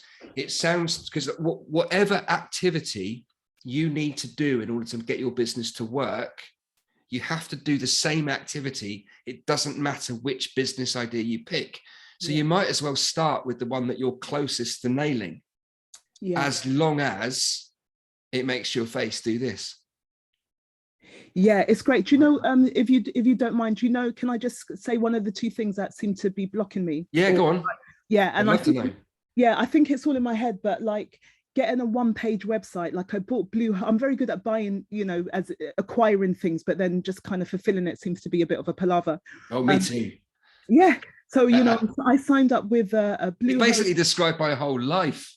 I start that, but that's a bit of a palaver. I don't think I can be asked now. Yeah, I mean, I really, you know, want to do it. So yeah, so I got Bluehost, and I bought a domain, and stuff, you know, I've got an Instagram and stuff like that. But I think it's just making that one page. I've been procrastinating for about a year, making that one page website, and then kind of going out and finding customers, because the people, all the friends that I've got in touch with, nobody wants to. People want to. I need to find I love my friends. Sorry, I'm not slighting my friends, but just like a quality of client that, you know, the girl that I did one for. Get it much, but it was good. But just kind of tapping into that quality of client seemed to be a bit of a challenge, and so I kind of, you know, got distracted by other ideas. Make a decision, Sheila, and go for it. Yeah. Okay. That's what I would say. And do you know what? I think I really, really love your question, because I think if there's anybody else on this call that's still a little bit stuck, the things that I've just said to you and the things that I'm about to say will be massively relevant to lots and lots of people. That's part of the reason why I love it. Secondly, it seems like you're almost there, Sheila. And I think when you think about what the process is of starting a business, like, before you actually start, like in business support world, it's called pre-start. These are the people that go, I haven't even got started a business on my radar. I don't even know what you're talking about. Next step is people that go, I'd love to start a business, but I've got no idea what I do. Next step, I've got so many ideas and I keep getting new ideas, and I get a little bit, I kind of go around in circles a little bit. And then that to me sounds like the stage that you're at. But you've got one foot in the next level. The next level, which is what I sometimes describe as home. You know, when you're stuck and you don't know which direction to go in and you can't figure it out, go back home and go, what's one thing that I could sell to one kind of customer that I love doing right now?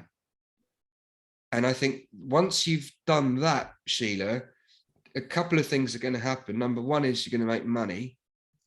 That would be beautiful. Right? That's the bit, you know, and that isn't going to come until you have that. It's just a bit of discipline.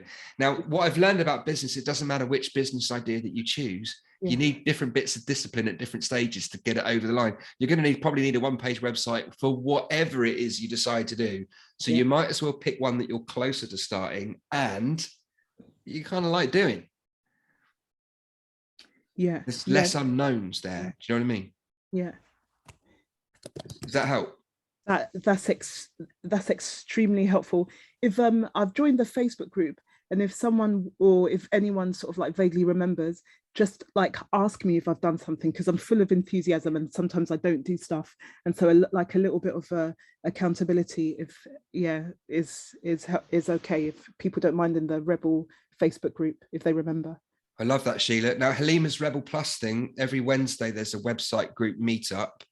Why don't you make it so that next Wednesday you go along to that? The details are on the Rebel Plus page on a website. Go along next Wednesday and show people the website that you've published. Okay, I'll do that. Okay, thank you. Or a fairy will die, Sheila. Thank you for asking your question. That's an awesome question. I love that question. That's so good. Right. Thank you for being patient, everybody. And I hope you can tell that I'm going as fast as I can, but not too fast that people don't get the help that they need. Deborah, Benjamin, are you ready? Let's get you in the game. We'll take a 5-minute break in about 5 minutes, folks, and I'll go through some more of the written questions. Hello. Hello. Yeah, thanks. Thank you for taking this question. You're welcome. Well, I don't know what it is yet. We'll see. Oh, okay. Go ahead, Deborah. I'm just messing with you. I'll do my best. What's on your mind? Right.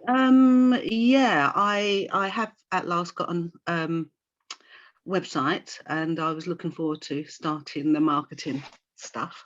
Great. But I have a huge issue with being hacked. So my online accounts, emails, and yeah, I actually did. I got the VPN on a laptop, and I only recently found out that was hacked. So I'm not happy about it. Right. But yesterday I decided to just stop taking payments. I mean, I haven't got any orders as yet because I hadn't been able to set up social media. So that's the thing. I've not been able to set up social media any. Yeah. So what I wanted was, is there anyone, I mean, this is stuff I've reported to the police and they've not been helpful at all. And I really need some professional advice about what I can do. Yeah. Okay. So this is really frustrating for you, Deborah, and let's see what I can do to help you. Let me just think about how I'd approach this. What's your best guess as to why this has happened or has continued to happen? What's your best guess? Well, I would say my products are wonderful and people want. Of course they are, my dear. Taking over the world, but here's what. Before you answer, here's what's gone through my mind. What's gone through my mind is either Deborah's password is 12345, right, and she's got the same password on everything. That's option one. Option two is because you used whatever password, whether it's a safe and secure one or whether it's an easy one to guess. If you've got that for more than one website, platform, account or whatever, and it's been hacked, what may have happened is it's been stuck on the internet. That's happened to me before. I've had one platform hacked and then it's been shared widely. So that's the second option. The third option is it's possible that there's a bit of software on your computer, which means it doesn't matter what new password you get. Someone has got access to it all the time. And I think it sounds to me, and just sort of based on your facial expressions as I've been chatting, is it sounds to me that that might be an explanation. I guess the fourth explanation is one that I don't want to pry, but there is somebody in your private life that has access to your machine somehow. That's the only other option. So those are the four things that go through my mind. So how does that land with you, Deborah? Which of those do you think, or do you think I'm wrong? Do you think it's something else? Well, I sort of know what it's linked to, which is not necessarily private or personal, but an issue that I'm having to deal with.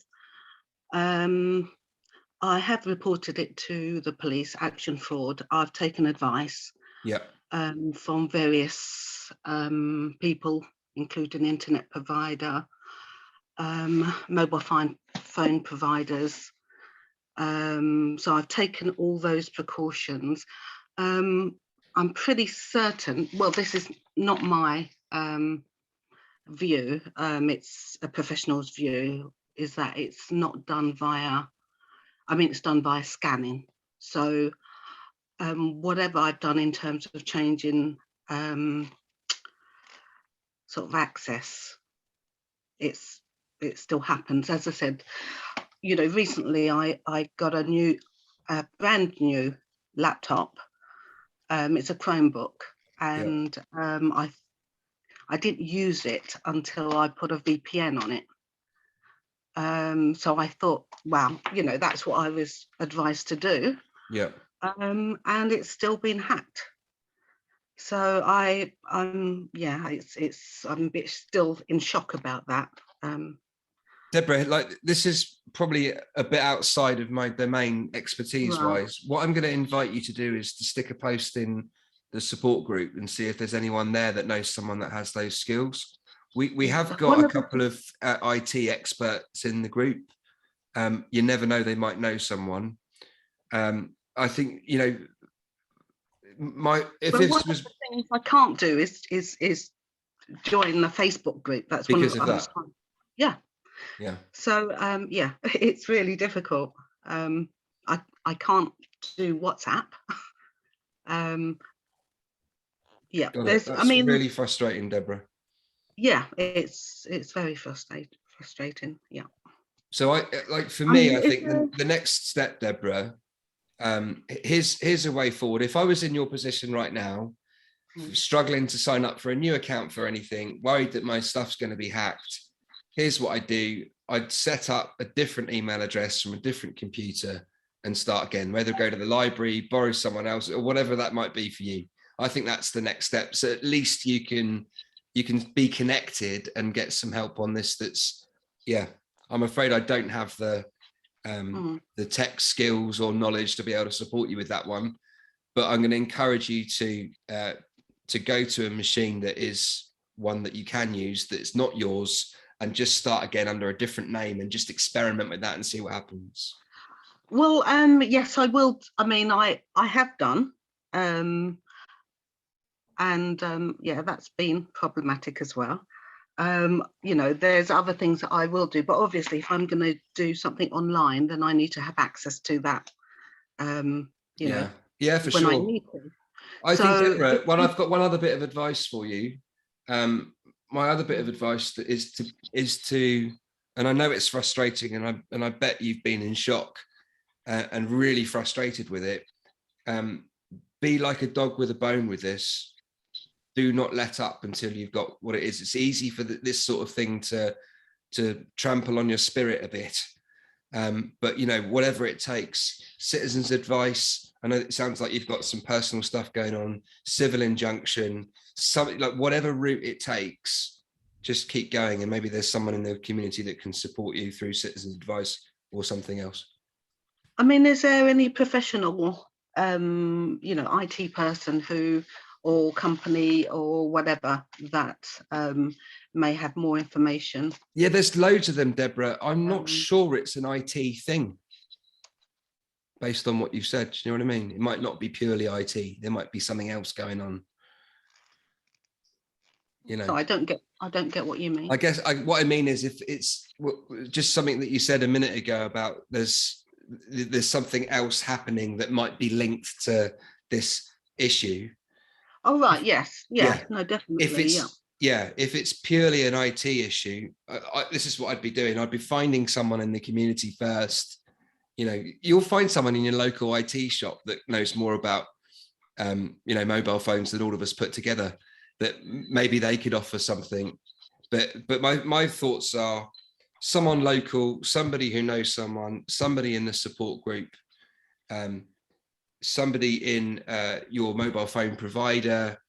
You've tried the police, citizens' advice. Keep going, Deborah.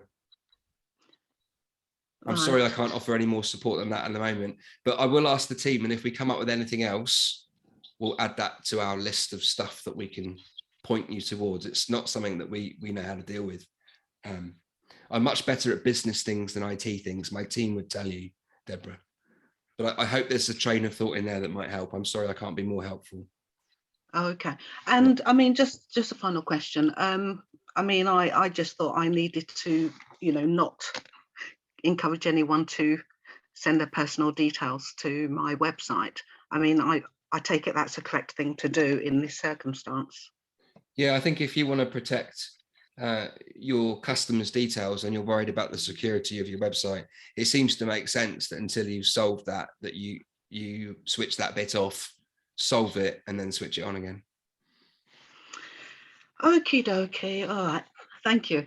Keep going, Deborah. By the way, and this is for anybody here, like sometimes things happen, don't they? You go, that's out of my control. It's so frustrating and worrying and so on. What I have learned over the years is that not necessarily that particular challenge that Deborah's experienced, but things happen that are not in the plan, right? Things happen that you will be hugely tested.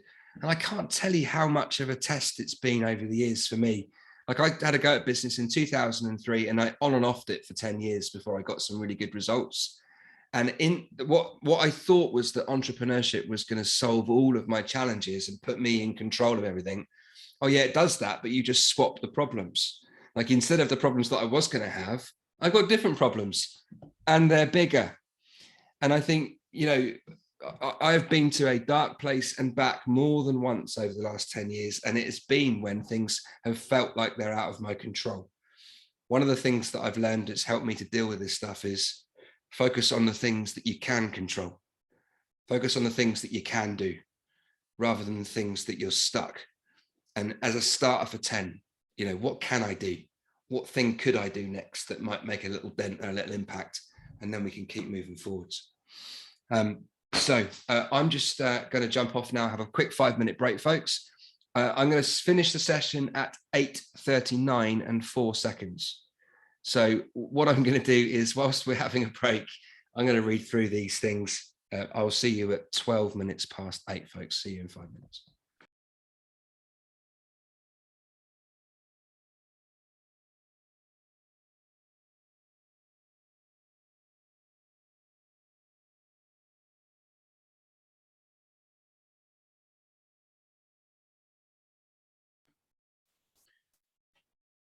Deborah, you've gone sideways on my screen. I hope you're not dangling off the ceiling upside down. Oh, no, that's right. Okay, there we go. I don't know how you're doing that. You're making me dizzy. Deborah, I've just, we've got the team to see if there's anything else we can do to help. And what I would like you to do, if it's okay with you, if you can send me a private message on here with your phone number and I can give you a call, or get one of the team to give you a call tomorrow, and let's see if we can get to the bottom of what's going on here and help you.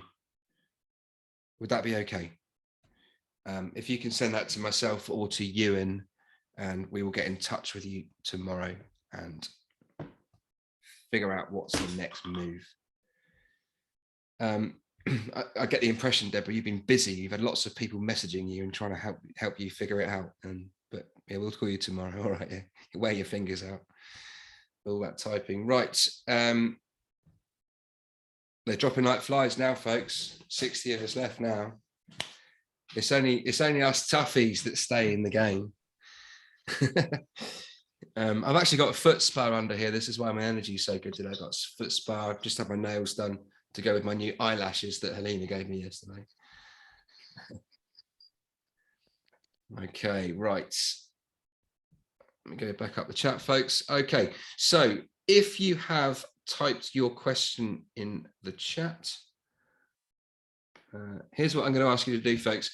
For those of you that have typed a question in the chat that hasn't been answered, and you still want to ask it, please can you raise your hand now? Click the raise hand button, because I think I'm going to start reading questions for people that have gone. So I'm just trying to cut to the quick. Great, thanks, Sienna. We'll do that. I'm sure there's a couple more. So whilst we're doing that, I'm going to go to Lovely Bubbly first, and then I'm going to go to Sienna next. Hello, hi Simon, can you hear me? I can, yeah. Is that your actual name? I hope it is. Oh, no, it's not. That's my company's name. All right, lovely. Always selling. I love that. Oh, it's just up there. Yeah. Simon, I haven't really got a question, but I just wanted to share because a lot of people are speaking about pricing. Yep. So for me, I sort of like priced myself in the market with everyone's doing this price. And it didn't fit right with me because I was doing a lot more work than the average. So I do children's parties. And I had a conversation with my brother, and he was like, why are you charging cheap prices? He goes, put your prices up. And so I did, and it was really, really scary. So I had clientele who their expectation was this price, and obviously they told all their friends. And then I put my prices up, and then people would sort of like contact, and it was like this price, and it was really scary. But now I've got a new clientele.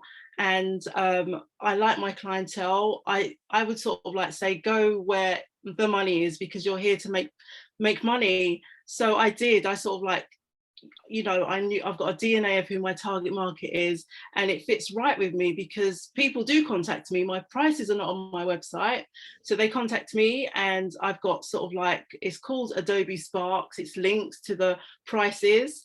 And you know, somebody might email me and say, how much are your prices? And I automatically know that you're not my customer if that's the first question you're going to ask. So, nice. So my clients, they don't ask prices. They just like what I do and they book. And so what I did, I sort of like, I'll sort of like say to them, we're not the cheapest. You will find cheaper there, but if you want quality, then choose us. And then just saying, you guys really helped with my business. Simon, you probably don't remember me because my face isn't on here, but, but I remember your energy. But yeah, so it's just been an amazing journey. And I've just been to some, guys, do not be afraid to put your prices up. I've been to some amazing houses. People sort of like book me. I was going to say also get your customers to put reviews on Google Maps, because it really, really helps. Because people like reviews, and that's what I do. And then I would just say, just offer an absolutely amazing service, you know, go above and beyond. And that's what I do. And then because my prices are up, I can do that. So just want to encourage you guys, you can do it. And you will meet, if you charge too low, then you're going to get people who are just sort of like, I don't know, who can't afford your stuff, and it's going to deflate you. But then I would say go where the money is, because it's a nice, I've just been to some amazing places, and it's just been an amazing journey. And push the Google. I have got a question, Simon, actually, right? So you just talked yourself into a question. You need to talk faster. Like, okay, I love your energy though. All right, just quickly, right? So what it is, so we do parties, right? And then our clients are really happy because we're there to please. And they always say, yes, we will leave you a review. So so far we've got 91 5-star reviews on Google, right? Nice work. And sorry? Nice work. Oh, thank you. But we should have over 100. So what happens is they'll say, yes, absolutely, we're going to leave you a review. and then I will sort of like send them the link to the review page, and they don't leave a review. So then I'll sort of like message them to say, hi, this is a gentle reminder to leave us a review. And they're too busy or whatever. So what's your question then? You only need 10 more and you got 100. I know exactly. What are you worried about? What are you moaning about? You're killing it. I want 100 though. So what can I do to make my customers, because I know they want to do it. How do you ask them? Oh, so I'll just say at the party, after the party, I'll just say, hi Simon, we'd be so grateful, could you just do me one favor, could you just leave us a review? And they'll say, absolutely, yes, I'm going to do it. So what I did do, because we take photographs, which we share with them. So what I did do, I sort of like held back the photographs until they did the review, but I feel like I'm blackmailing. Yeah. Okay, here's the thing that I've learned. So we regularly get feedback from people that have had a life-changing experience on our course for different reasons. It's not always about business stuff, it's different stuff. And the two mistakes that we make, number one, is that we don't directly ask people enough times. Like, be a little bit of a pest. Don't be too annoying, but just like, people need help because we're busy. Everybody's busy, aren't they? Yeah. You know what I mean? And we just don't ask enough. Like Henry did a thing where he went, our Google ranking needs a bit of a lift. He said, so I'm just going to go and see if I can collect a few Google reviews. By the way, if you're listening to this and you want to review us on Google, please leave us a review on Google. I would love it. Please, have you reviewed us? Send me your link and I will do it. You see, you're not even reviewed us. Why not? Because I didn't ask you. No, I didn't ask you. I did do a review. I did a live review. It was when you was in Romford. I did a live one on a video, right? I love that. Oh, okay. Alan ran that course, didn't he? Alan ran that course. Oh, I'm sorry about that. But that's okay. Yeah. Like, I'm sure I'll be into Romford one day. But here's the thing. You didn't leave, like, thank you for leaving that. Why did you do the video review for us at the time? Oh, because it was amazing. Because I've been stalking you guys for years. Outstanding. Right, I love that. I've told all my friends all about you. Thank you. But send me the link and I will do it straight away. Promise. Yeah. Right. Ewan, can you find the link and stick it in the chat for people to review us? Thank you. Please leave us a review on Google because it really helps. So, like, first thing you got to do is ask. The second thing, like, even when people are on the course, so like in the old days before Zoom, BZ as I like to call it, give someone a physical bit of paper to fill in. They've got it in their hands and they still don't do it. So I think what you need to do is to ask more than once. Well, you got to ask first of all. 3 times. Ask more than once, and follow up with people a couple of times. Like, I know you're really busy, but please, can you leave a review? It would really mean a lot to me. Like, I had a brilliant experience with here's a sentence you don't hear very often, with a solicitor and like a lawyer, and they said, can you leave a Google review? And I went, yeah, of course I will. It was brilliant, fantastic service. Just didn't do it. Not that I didn't want to, just forgot. It didn't become a priority anymore. Shock horror. People aren't thinking about me all the time. You know what I mean? That's the bit. So you got to ask, you got to keep asking. And I don't even know why I'm telling you this because you're killing it. You don't need any more reviews anyway. But I do. I want 100, Simon. I want 100. Thank you. I tell you what, I bet you could get to 100 in the next 3 days if you contacted all of your customers and asked them. I do though, Alan. I feel embarrassed. So I've asked about. Did you just call me Alan? Right, this call's over. Right. Sorry, love you, bye. She called me Alan, I had to mute her. I'm not having that. But I love her energy though, that's flipping awesome. Right, Sienna, I feel really bad for doing that. But you shouldn't call me Alan, I get really grumpy about that. I'm much younger than him. Sienna, what's on your mind? I've kind of changed my question. Oh, good. Why is that? Is that because I'm scary? No, it's kind of, so I was asking at the beginning about like a sales funnel and how to get all these touch points where people are kind of interacting with us. So we've literally jumped in social media last 18 months. We're updating everything bit by bit. We're doing videos. Off the videos, we're taking a transcript. The transcript we're turning into blogs. We're kind of, and putting that on the website. All that's out there. So I'm just changing my question. So when we set our business up, my partner's left the army and there's me. So I'm the back office admin, money side. and he's the doer. He did a first aid course, but really what he wants to be doing is working with kind of underprivileged, naughty children. That's where he wants to be.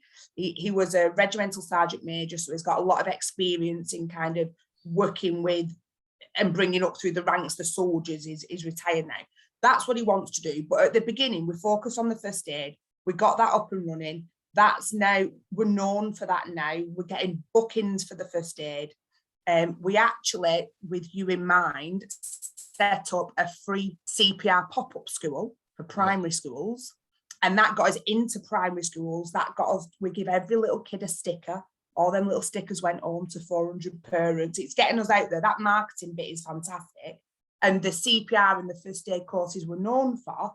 But what we want to be known for and what we want people to book us for is kind of team building and mentoring for these young people. So we're kind of in the schools. How can we change the tact? We are known for being military. He is known for being ex-military. He is known a bit for his team building. But I just think at the minute we focus so hard on first aid. If people think of our business currently around here, it's just for first aid. Okay, get it. So I guess, like, have you done any of the first aid training sessions in schools that specialise in kids that have been excluded from mainstream? Yes, and we have our first booking, hopefully. The quote's just gone in. So we've put the quote in and we're now not saying anything. The quote went in last week and we're hoping we've kind of created a 6-week transition programme because he's left the army and he's resettled into civil life. So we've kind of utilised that lived experience. And so he's going into a local pupil referral unit. And that's the first booking, but that's through, he went in there 18 months ago by word of mouth. Right. It's kind of, we're on social media and everything's out there, but I don't know how else to approach it. Okay, yeah, we're doing a bunch of stuff in schools at the moment, and what I've learned from the pupil referral unit market is they get a lot of people in, lots of different organizations come in, and teachers aren't great on emails because they're so busy and they're being pulled into a million different directions and so on. So I think it is a challenge. And I think what I have found, there's two bits to think about here. Like one is that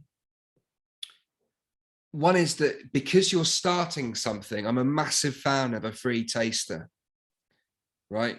Yeah. So if you and your husband, and it sounds like you've got a cool operation going there. It's like you're kind of sending him out to do the do, and you're like the brains behind the scenes, putting it all together and making sure you get paid. That's brilliant.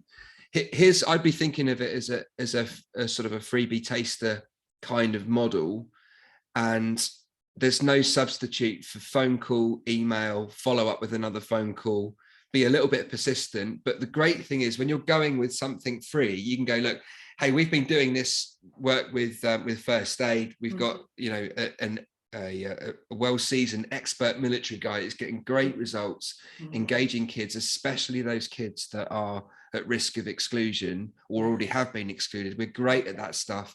So we are developing a ... and we'd love to come and pilot it with you. Can we come in and try it? Give them a little taster, blow them away, and then set up the next meeting with them whilst he's there. And go like, let's jump on a call. But when's good for you? I'll book it in now. And then we'll talk about how we could potentially do this for a more sustained period, or we could do it for a term. Like we've got 4 spaces actually for school. We've got 4 schools to book in for the autumn term.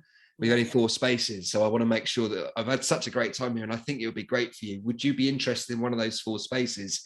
If so, I need to get you on a call before next Thursday and have a little bit of urgency about a follow-up. But step 1, get in there and offer a free taster. That's how I would approach it. Yeah, no, that's a good move. And I think when you like hurry up and book us now, because it's kind of, if somebody can just apologize. Here's the other half. That's the guy who I send out doing the business. He's like, actually. Brilliant. Yeah, the urgency is good because a lot of people just kind of leave it and then they don't get back to you. And then the guy who's actually we're going into next week, he's been thinking about contacting us for ages and ages and ages and ages, and he's only just contacted us last week. So it's about like being proactive, I suppose, from our end, isn't it, as well?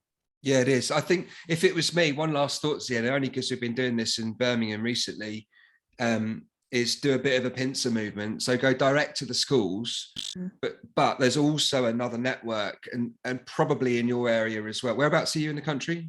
Bolton. Bolton, right. I bet there's similar to what we've got down in Solihull, which is there is a network of careers, they call them careers coordinators or some kind of term like that. They're responsible for stuff that happens outside of the curriculum. And I think I know for a fact there's one in Bolton because we got asked to come and do something and then the pandemic happened. But there is a network of enterprise careers coordinators responsible for giving kids experiences outside of GCSEs. And they're all linked together, probably under the word enterprise or careers or post 16 or something like that. Pincer movement means go direct to the school, but if you can hit that network, you can get all the schools in one go and go and pitch to their monthly meeting or whatever. That's how I do it. Brilliant, thank you. Because that's what the free CP, we teach an entire school CPR in one day, primary school. So it's manic, but that's got us into the school because it's free. It's like, yeah, come on, come in. So we're getting all these contacts, but it's just making them contacts then work and turning it into the paid stuff. But yeah, brilliant. Enterprise career coordinators. That's the one. She'll be Googling. Thank you very much, Simon. You're very welcome. Great to see you, Sienna. Thank you. You too. Thank you. Cool. Right. Is there a Sonia Okabule in the house?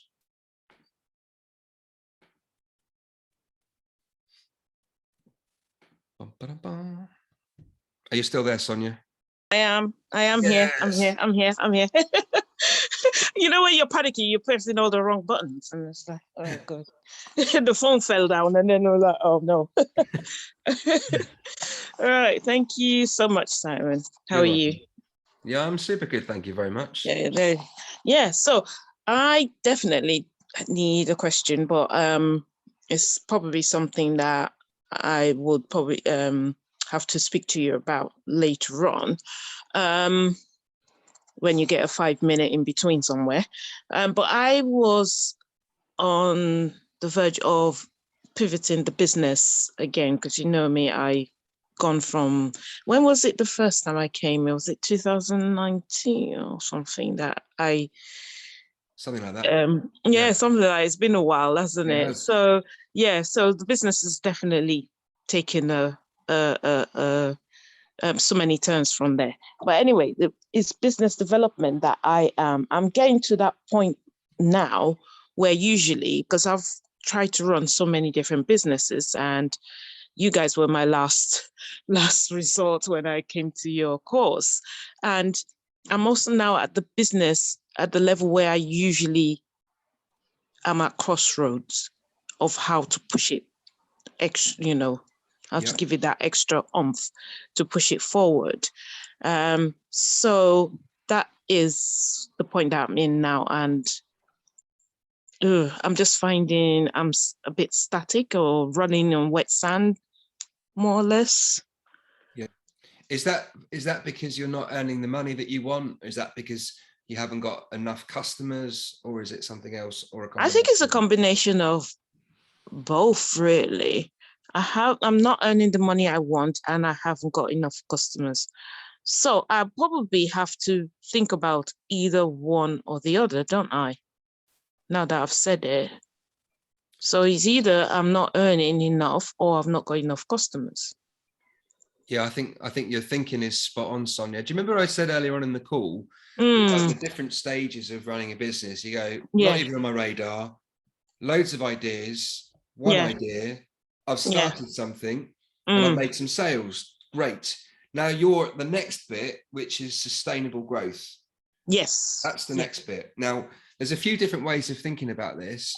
By the way, like the fact that you're even here at that point, Sonia, is amazing. Congratulations, because I know what it takes. Good for you. So here's the bit then. The next stage says, based on what I'm currently doing, do I need to sell more, charge more, Mm-hmm. or spend less. Yeah. Okay? So that's if where you're I'm already at. Yeah. bootstrapped, then you go, well, I either need to put my prices up, or I need to find more customers, or I need to upsell to the customers that I've already got. Those are your three options. All right. So then let me give you the next step of the thought process, and then hopefully that'll help you figure out what you need to do. Yep. If you hand on heart go, I think I'm charging enough, and I think I've got my product and my service right, and I think I've got my target audience right, then it's time to diversify. Yeah. Right. Because then you is go, it a question? I could add a second or a third product or something like that. But okay.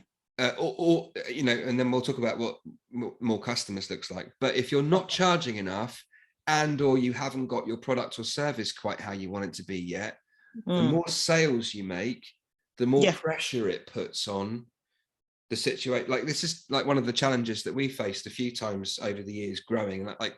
By the way, I've just realized it repeats itself. It's just that the stakes get higher every year. That's what I've discovered recently. It's the same challenges, but just a bigger scale. It is, So I've been through this like several times now. So what I would do, Sonia, is go, right, based on what I'm currently doing, am I charging enough, and have I got the right customers, and am I doing the work that I love doing?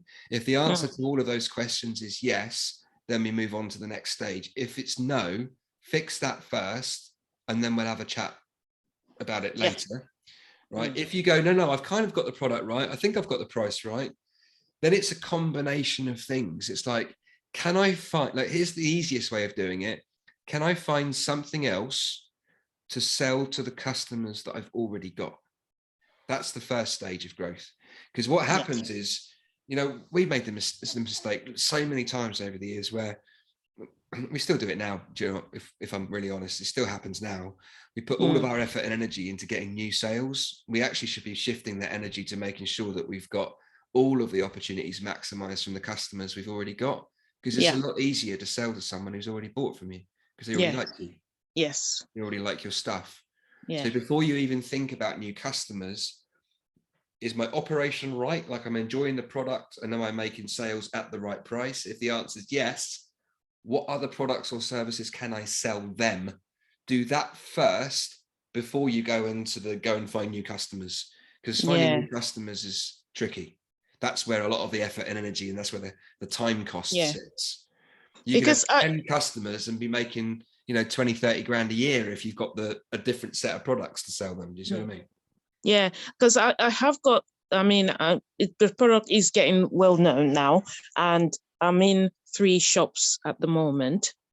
But like you said, people that are buying for me, I need to upsell them something else. And that's why I feel I need something else. Got it. And and I do want to increase my price, because the shops say it's too low at the moment. Yeah. Which I can agree with, but I wanted the product to get out first. But to increase the price, I feel I need to bring something else to that product, and to make it more beneficial for the price. I don't know if I'm overthinking it, or that's the way to go. It sounds to me like there's a slice of confidence in that answer. Like, if you were full of confidence, Sonia. Yeah. If you were full of confidence, what price would you be charging? You definitely don't have to know answer that, but definitely know what I'm charging now. Yeah. So that means people aren't going to value you as much as they might value you if you charge the proper price. Yeah, you're right. So I reckon that's the first step. It's similar to the conversation with Amy. It's first step, like, take a deep breath and go, right, if I was full of confidence, what would I be charging? If I've been doing this for 5 years, what would I be charging then? Yeah. And I'm going to go back to the biggest reason why food businesses struggle to sort of, you're going to carry on cooking because it's what you do. You're going to carry on in the food business, is what you do, but you can smooth the ride by charging the right price. Yeah, I'm going to go back to the drawing board and have a look at that. And have a look at the price first. Yes. Your next stage, Sonia, let me give you the next stage after that. Okay. what things look like for food businesses. I mean, if you're around, I know you're probably fed up with the sound of my voice now, but something like the Monday, the 13th of June, I'm running a sales and marketing day with Halima on one of our courses. And that's like the part 2 of sales and marketing. I think it's absolutely the right time for you to listen to that stuff again. We'll do. Because I'm going to be talking about things like food experience days, masterclasses, subscription-based models. Those are the 3 or 4 things that you need to move your customers spot onto. on. Yeah, that's spot on, because that's the next step that I was looking into to offer for customers that are now, you know, they know the product, they like the product, and they've been buying it. That's the next step to upscale. Yeah. So I've been looking at that. Yeah. Yeah, no worries. Brilliant. Ewan, please can you stick a link to the Rebel Nationwide in the chat so that those that want to jump on that. Brilliant. Excellent. Yeah, thank you so much. No, it aligns with what I was thinking, but I didn't know if I was, you know, trying to distract myself from things. And yeah, no, so that's brilliant. It was brilliant. Beautiful. Thank you so much. Thank you so much, Simon. It's my pleasure, Sonia. It's great to see you here, and thank you for staying in touch with us and letting us know what happens. Oh yeah, no, you guys can't get rid of me, you know. Here for life now. Good. So the schedule for that particular course that I just mentioned is the link that Ewan's just stuck in the chat. It's the second Monday where we do sales and marketing stuff. You're welcome, Sonia. Second Monday. It's not just about food. It is about how do you sell and how do you continue to sell, and what upselling and cross-selling and downselling and what all that stuff is all about. But it's not just about food. But I will tell you, spoiler alert, I do it through the lens of a cake business, because who doesn't like cake? Right? Just a way of keeping everyone's attention. That's why we do it through the lens of cake. Okay. The time is 8:39 and 12 seconds. Amy, you don't like cake? What the hell? Thank you for leaving a review. Lovely bubbly. I appreciate that very much. I think you've got considerably more reviews on Google than the Rebel School, actually. We've had 2 hours and 38.5 minutes of hopefully a little bit of value, occasionally some nonsense, but I hope it's helped folks. Thank you very much for the hardcore that have stuck it out this long. As I say, I'm downloading the chat, so if there are any questions that I think are in the chat that I didn't really cover in the session, I'll stick them in the Facebook support group, because who doesn't love an answer to a juicy question? Have a lovely rest of the evening, folks. I'm off to the gym.